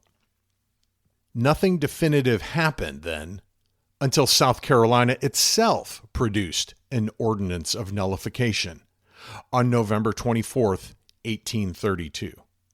In part, it states, quote, "We will not submit to the application of force on the part of the federal government to reduce this state to obedience, but that we will consider any act authorizing the employment of a military or naval force against the state of South Carolina, or any act of closing her ports, etc., as inconsistent with the longer continuance of South Carolina in the Union, and that the people of this state will henceforth hold themselves absolved from all further obligation to maintain or preserve their political connection with the people of the other states, and will forthwith proceed to organize a separate government." End quote. So as Virginia is navigating its own internal problems following Turner's rebellion, trying to answer the issue of slavery, we've got South Carolina now looking to go rogue in its defiance of Congress. This is the 1830s. We're still a full generation away from the 1860s, but you can already see and hear the opening notes of the chorus of voices that are just going to get louder and louder over the next 30 years. If you were a merchant in Charleston, South Carolina in 1832, what were you thinking? Was there a slave uprising coming right around the corner? Hey, it happened in Virginia last year. The Saint-Domingue revolt wiped out an entire French colony. How do we make sure it doesn't happen here? And now a bunch of northern politicians want to steal my profits from me by taxing goods I need, and my buyers in England don't want to buy my cotton. Forget it. South Carolina can go it alone. What would happen? Well, enter President Andrew Jackson. Say what you will about the legacy and presentist opinions on the seventh president. He wasn't going to let disunion occur. There would be no rebellion. In fact, to a visitor from South Carolina who asked if the president had a message he could take back home with him, Jackson said this, quote, "Yes, please give my compliments to my friends in your state and say to them that if a single drop of blood shall be shed there in opposition to the laws of the United States, I will hang the first man I can lay my hand on engaged in such treasonable conduct upon the first tree I can reach." End quote. In addition to his bold words, Jackson acted. He sent a naval force to Charleston, and then he moved the customs revenue collection for the tariffs from the mainland out to Fort Moultrie, which was 5 miles away from the city, to collect the tariff anyways. Jackson also weighed in with a proclamation regarding nullification. This was his POV on the whole subject on December 10th, 1832. He said that the ordinance, quote, "prescribes to the people of South Carolina a course of conduct in direct violation of their duty as citizens of the United States, The strange position that any one state may not only declare an act of Congress void, but prohibit its execution. The power to annul a law of the United States, assumed by one state, is incompatible with the existence of the Union, contradicted expressly by the letter of the Constitution, unauthorized by its spirit, inconsistent with every principle on which it was founded, and destructive of the great object for which it was formed. Did we pledge ourselves to the support of an airy nothing, a bubble that must be blown away by the first breath of disaffection? End quote. It was a strong argument. On February 1st, 1833, the state of Louisiana formally condemned South Carolina for its efforts. Alabama, Georgia, and Mississippi all concurred. In the end, tensions eased. Meanwhile, Henry Clay stepped forward and ushered through Congress a new tariff act that diffused the situation. Congress also passed the Force Bill of 1833. Not for our Star Wars fans, use the force, but basically giving Jackson the authority to use armed force against South Carolina if necessary. South Carolina defiantly nullified the Force Bill, and then the president basically ignored them. In this way, rocky as it was, the nullification crisis passed. However, though secession did not occur, the idea of it now had. Before we move on, I want us to listen to 3 quotes from James Madison, as provided by historian Dennis Rasmussen in Fears of a Setting Sun. Because in 1832, at the height of the nullification crisis, Madison was 81 and declining in health. But like his fellow founders, Jefferson and Adams, later in life he was concerned with the staying power of the young country. In 1829, when the tariff caused the brewing storm, he wrote Treasury Secretary Richard Rush that nullification would, quote, convert the federal government into a mere league, which would quickly throw the states back into a chaos, out of which not order a second time, but lasting disorder of the worst kind could not fail to grow. End quote. In 1832, Madison also wrote young Nicholas Trist, who was in the State Department. He wrote that, quote, the idea that a constitution which has been so fruitful of blessings and a union admitted to be the only guardian of the peace, liberty, and happiness of the people of the states comprising it should be broken up and scattered to the winds without greater than any existing causes is more painful than words can express. End quote. And finally, to his former private secretary, Edward Coles, Madison wrote in 1834 that nullification would put, quote, powder under the Constitution and Union and a match in the hand of every party to blow them up at pleasure, end quote. If South Carolina alone could produce this doubt and fear in the heart and mind of the father of the Constitution, what might happen if several states agreed together to blow up the Constitution and Union at pleasure? As often happens, another event, especially an external event, can distract the country from internal issues for a period of time.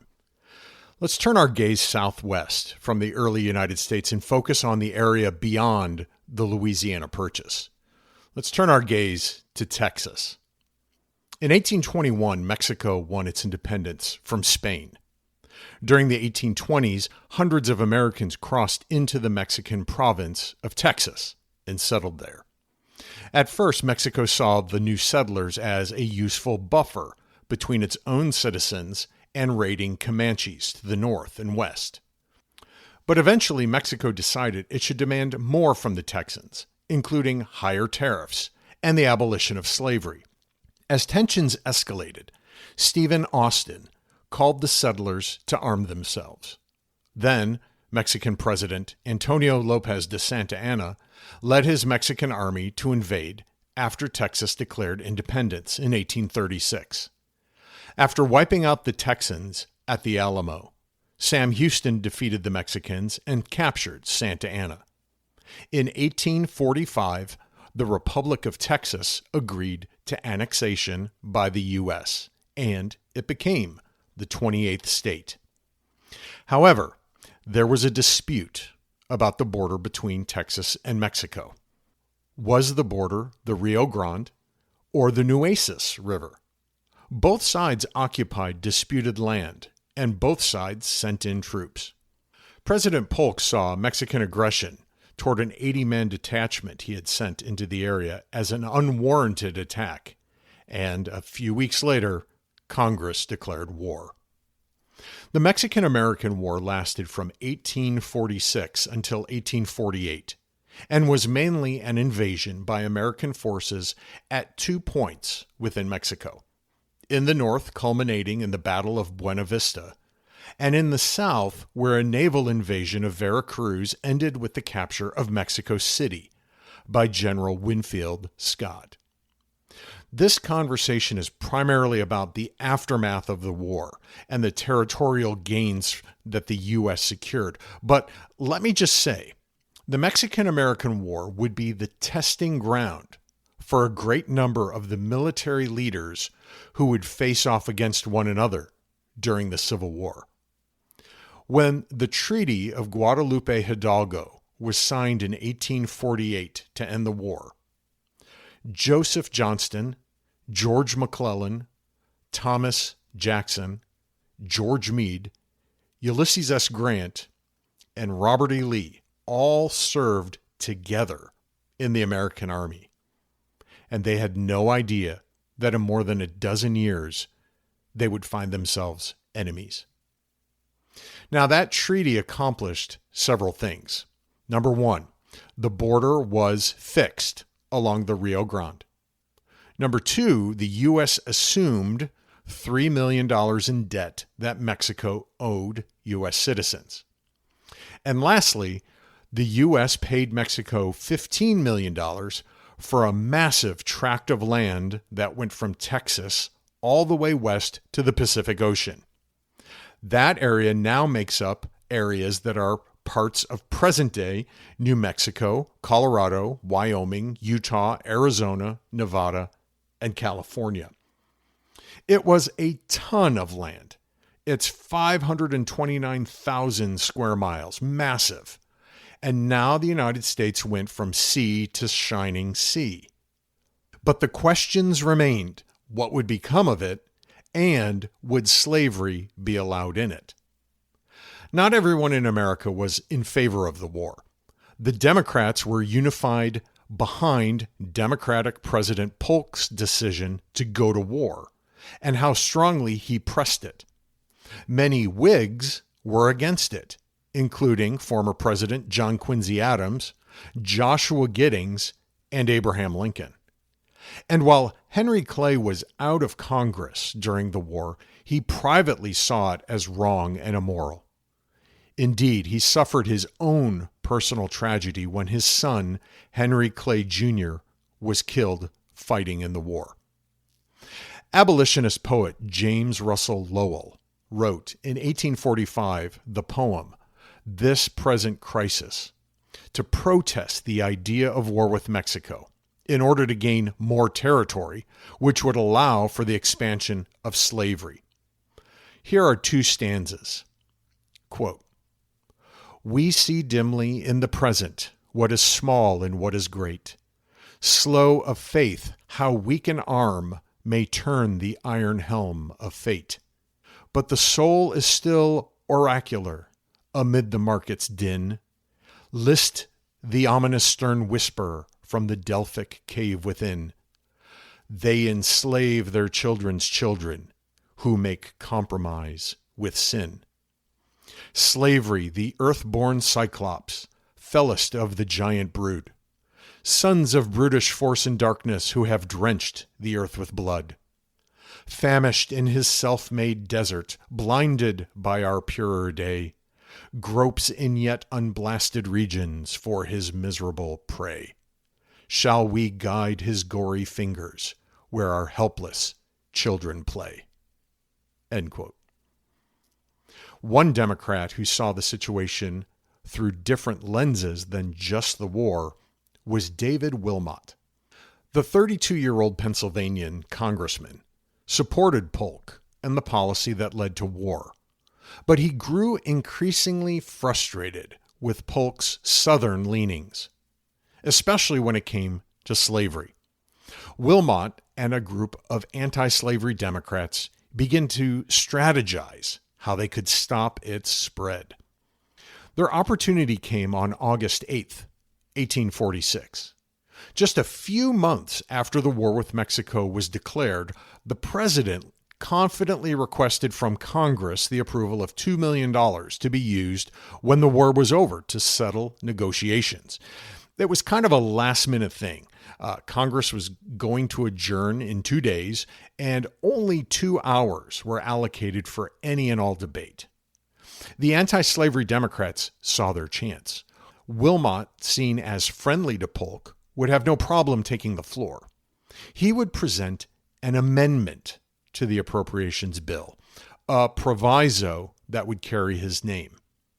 And unlike Jefferson's missed opportunity to handle the issue of slavery with the Louisiana Purchase like the Northwest Ordinance had for its territory, the Wilmot Proviso applied similar language to the newest expanse of land that might be added following the war.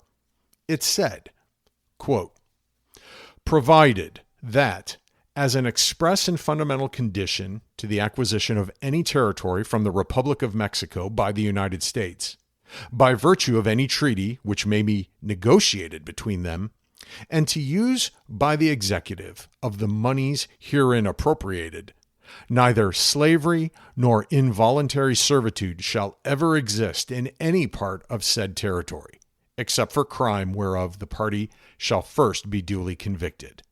End quote. Once again, a line was being drawn in the sand. When new states were to be added to the Union from this new expansive territory secured from Mexico, would they be slave or would they be free?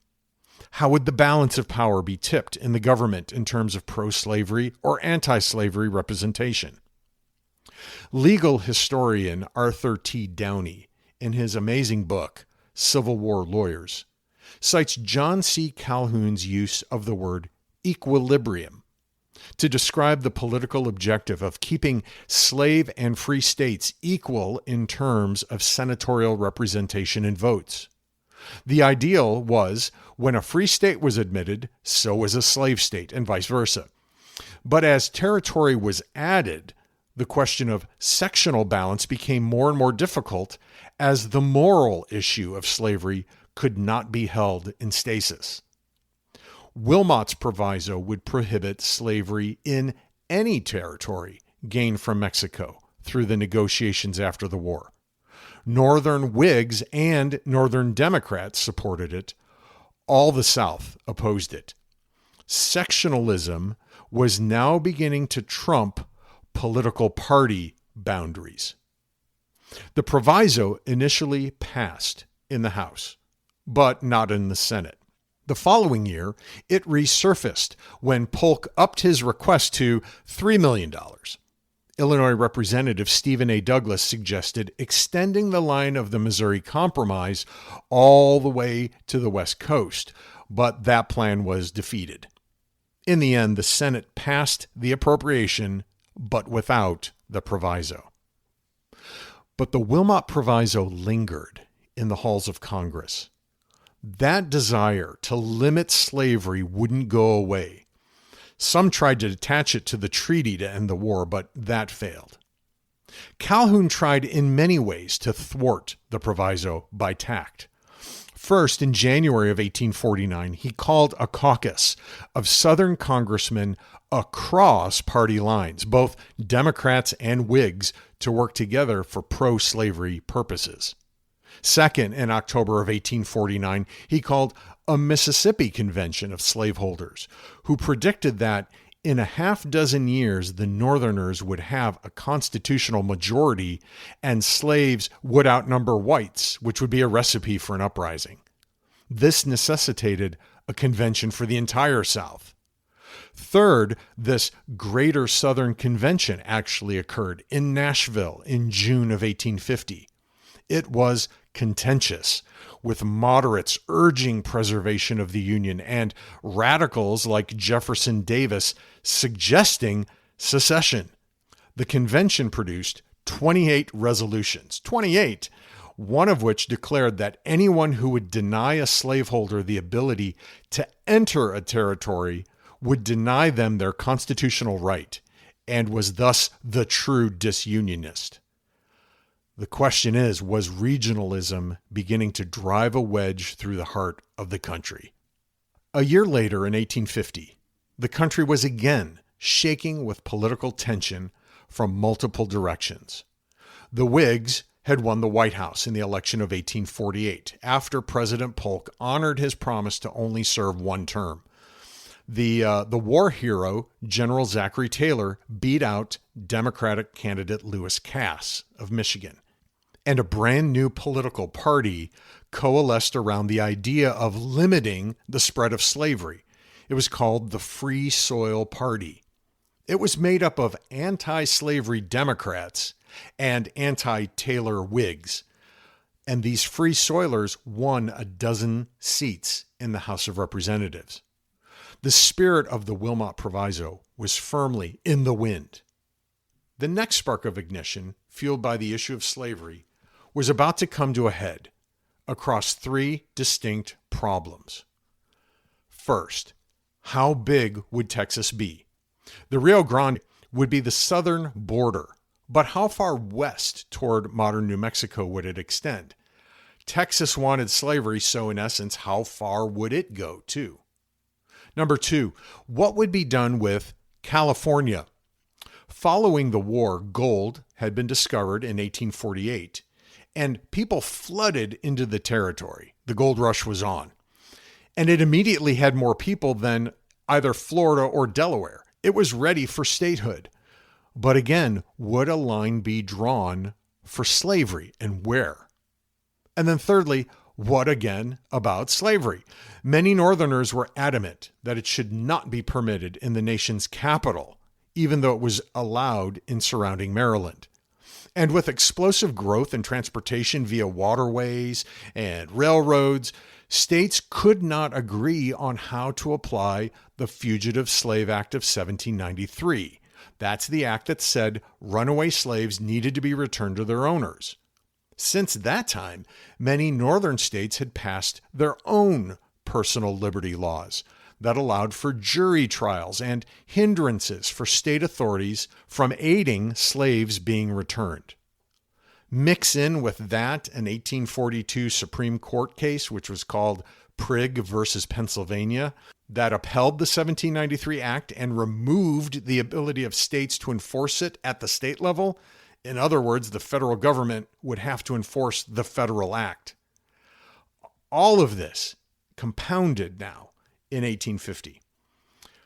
30 years before, the Missouri problem threatened to tear the country apart in 1820, and one man stepped in to hold the Union together.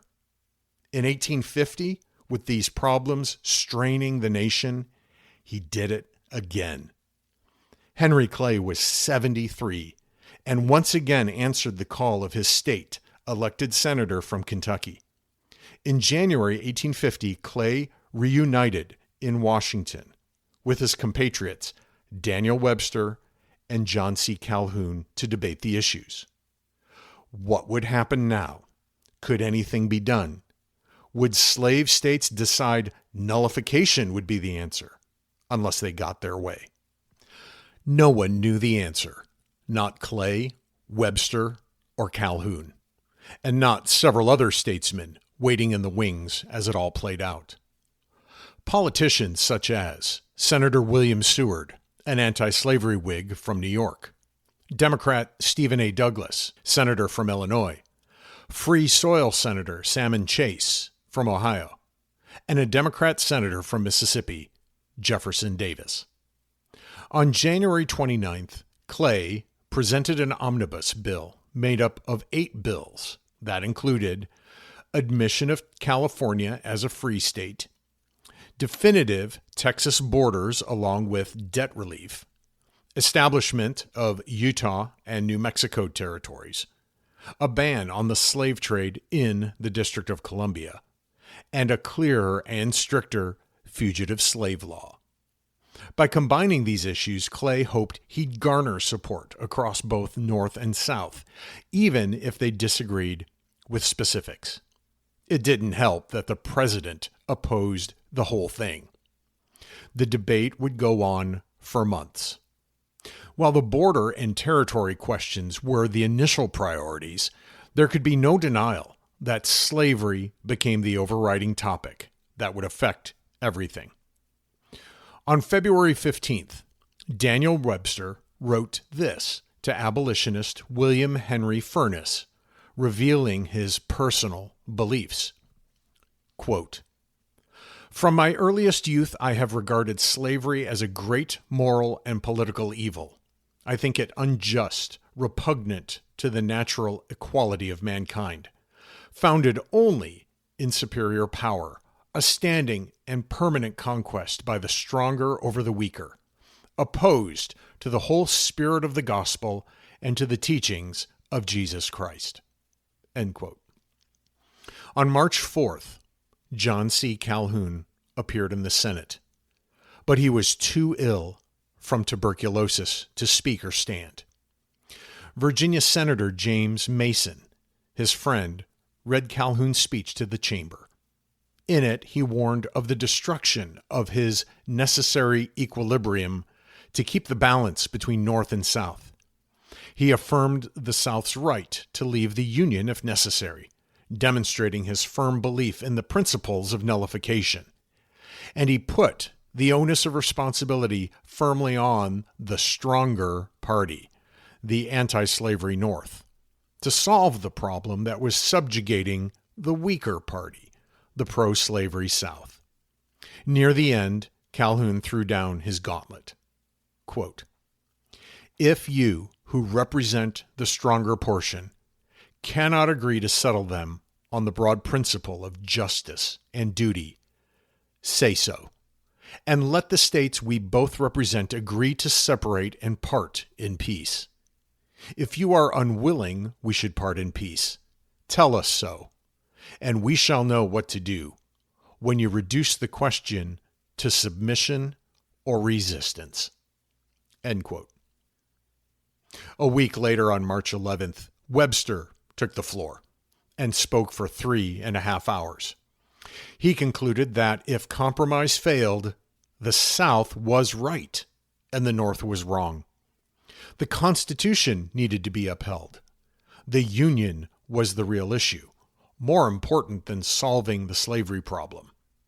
He tempered the Northern anti-slavery response and blamed abolitionists as absolutists and perfectionists, saying, quote, "There is found to exist a state of crimination and recrimination between the North and the South.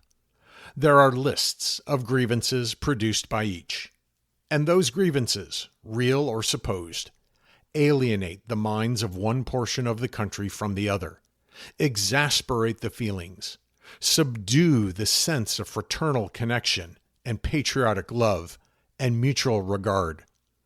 There has been found at the North a disinclination to perform fully their constitutional duties in regard to the return of persons bound to service who have escaped into the free states.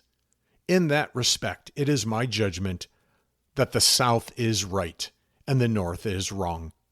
Every member of every Northern legislature is bound by oath, like every other officer in the country, to support the Constitution of the United States." End quote. Webster was lambasted by abolitionists.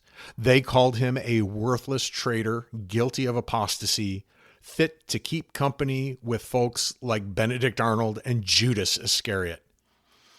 Horace Mann, the great educator, named Webster a fallen star or Lucifer descended from heaven. However, Webster spoke for the majority of Northerners and for many Whig Southerners. He lost respect in his home state of Massachusetts, but nationally, he garnered great respect. In fact, in a few years, he would unsuccessfully run for president, but eventually become Secretary of State. The abolitionists had their rising man of the hour stand up on March 11th, the freshman senator from New York, William Seward, who said what many had hoped Webster would have said. Quote, "There is another aspect of the principle of compromise which deserves consideration. It assumes that slavery, if not the only institution in a slave state, is at least a ruling institution, and that this characteristic is recognized by the Constitution. But slavery is only one of many institutions there. Freedom is equally an institution there. Slavery is only a temporary, accidental, partial, and incongruous one. Freedom, on the contrary, is a perpetual, organic, universal one, in harmony with the Constitution of the United States. The Constitution regulates our stewardship. The Constitution devotes the domain to union, to justice, to defense, to welfare, and to liberty. But there is a higher law than the Constitution, which regulates our authority over the domain and devotes it to the same noble purposes. The territory is a part, no inconsiderable part, of the common heritage of mankind, bestowed upon them by the Creator of the universe. We are his stewards and must so discharge our trust as to secure in the highest attainable degree their happiness." End quote. Seward's higher law speech catapulted him to the forefront of anti-slavery supporters and was widely reprinted. On March 31st, 4 weeks after his speech was read in the Senate, John C. Calhoun died at the Old Brick Capitol boarding house. His body was taken back to Charleston. In the Senate, someone suggested to Missouri Senator Thomas Hart Benton that he eulogize Calhoun. Benton declined, saying, quote, "He is not dead, sir. He is not dead. There may be no vitality in his body, but there is in his doctrines." End quote. Benton's statement could not have been more true. In the end, the Compromise of 1850 was passed as 5 separate bills, including the main topics as proposed by Clay and repurposed and supported by Stephen Douglas. Together, they didn't completely satisfy any one group, but together they represented an adequate solution to problems that needed answers. But the spirit of Calhoun lingered in the most important part of the compromise, and the most incendiary part, the next spark of ignition that lit up the cancer of slavery, the Fugitive Slave Act of 1850.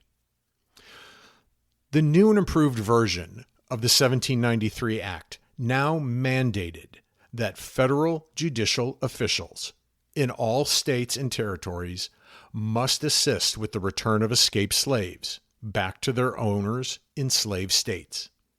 Any federal marshal or official who did not would now be fined $1,000. Everyone tasked with law enforcement, no matter what state they were in, now had to arrest anyone suspected of being a fugitive slave. It was their duty, even if the only evidence was the testimony of the person making the claim.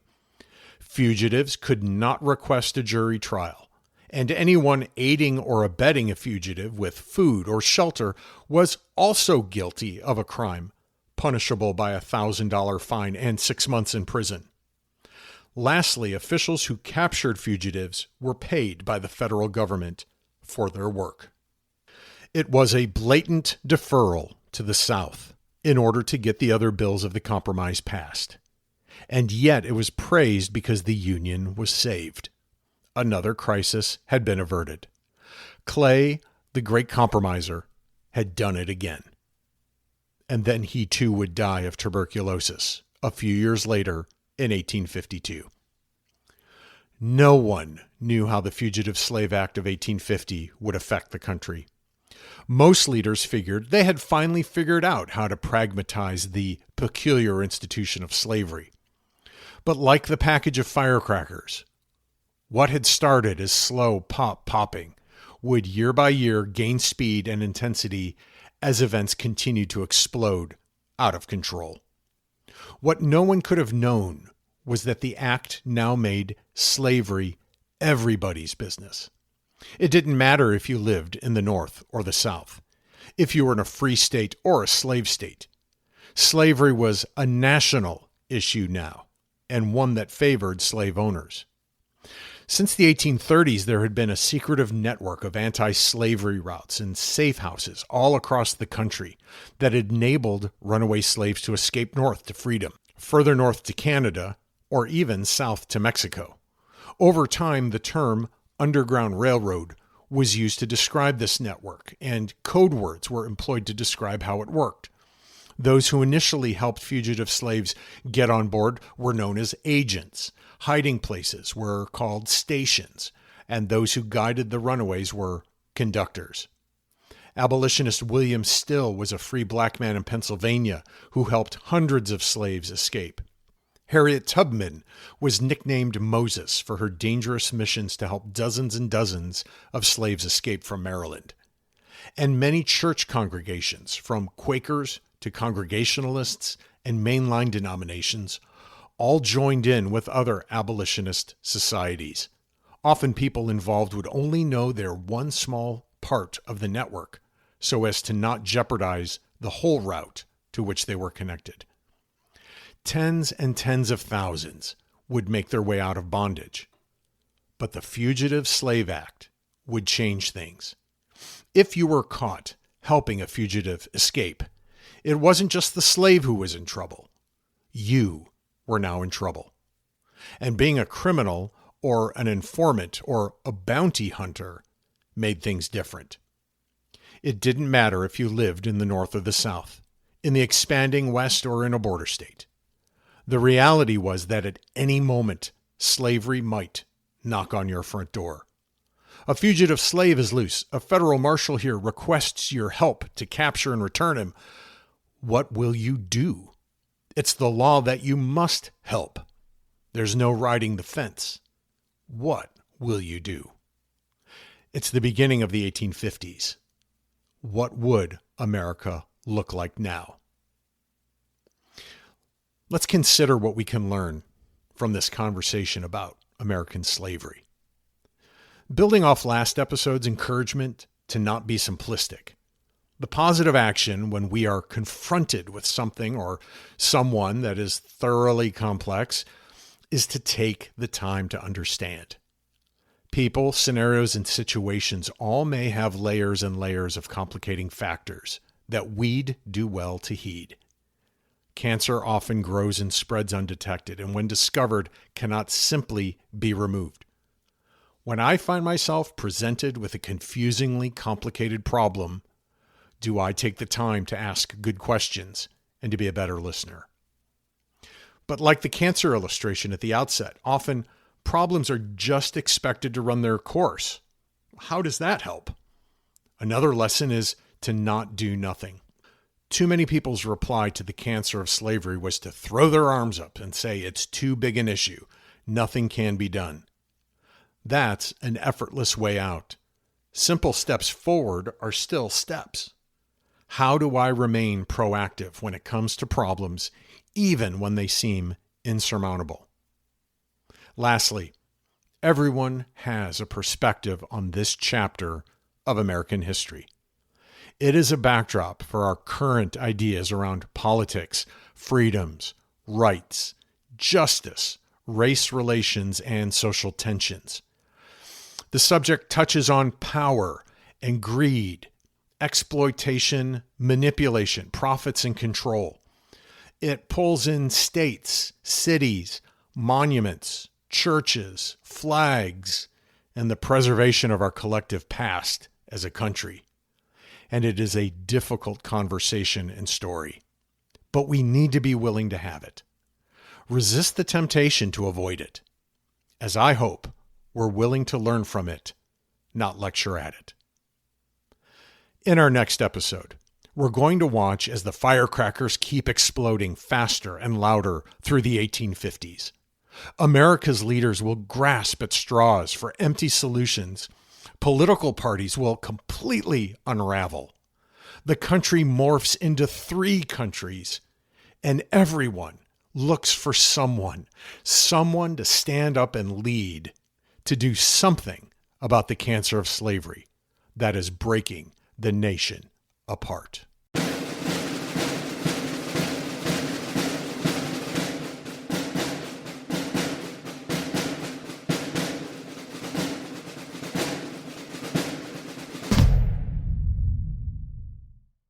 I hope you've listened to all 3 episodes so far, and I hope you're learning the story of America's past in a different way than perhaps you've understood history before. If this is compelling for you, please tell others about it. This is a passion project of my own that doesn't have a huge marketing engine behind it. I truly believe that if something has value, people will tell others. So let your friends and family know about Breaking Nation. They can listen on our website or on Apple Podcasts, Spotify, and it's also on Amazon and Audible. Be sure to sign up for email updates on the website as well, since new episodes will be released intermittently. So when a new one drops, you'll get an email. Lastly, thank you for listening. I genuinely appreciate the support of listeners and can't wait to keep learning along with you. Breaking Nation, a Civil War podcast, is a production of Waveland Creative. Check out our website at breakingnation.com. I'm Scott Holmgren, your host. Thank you for listening. And if you're not learning, you're not living.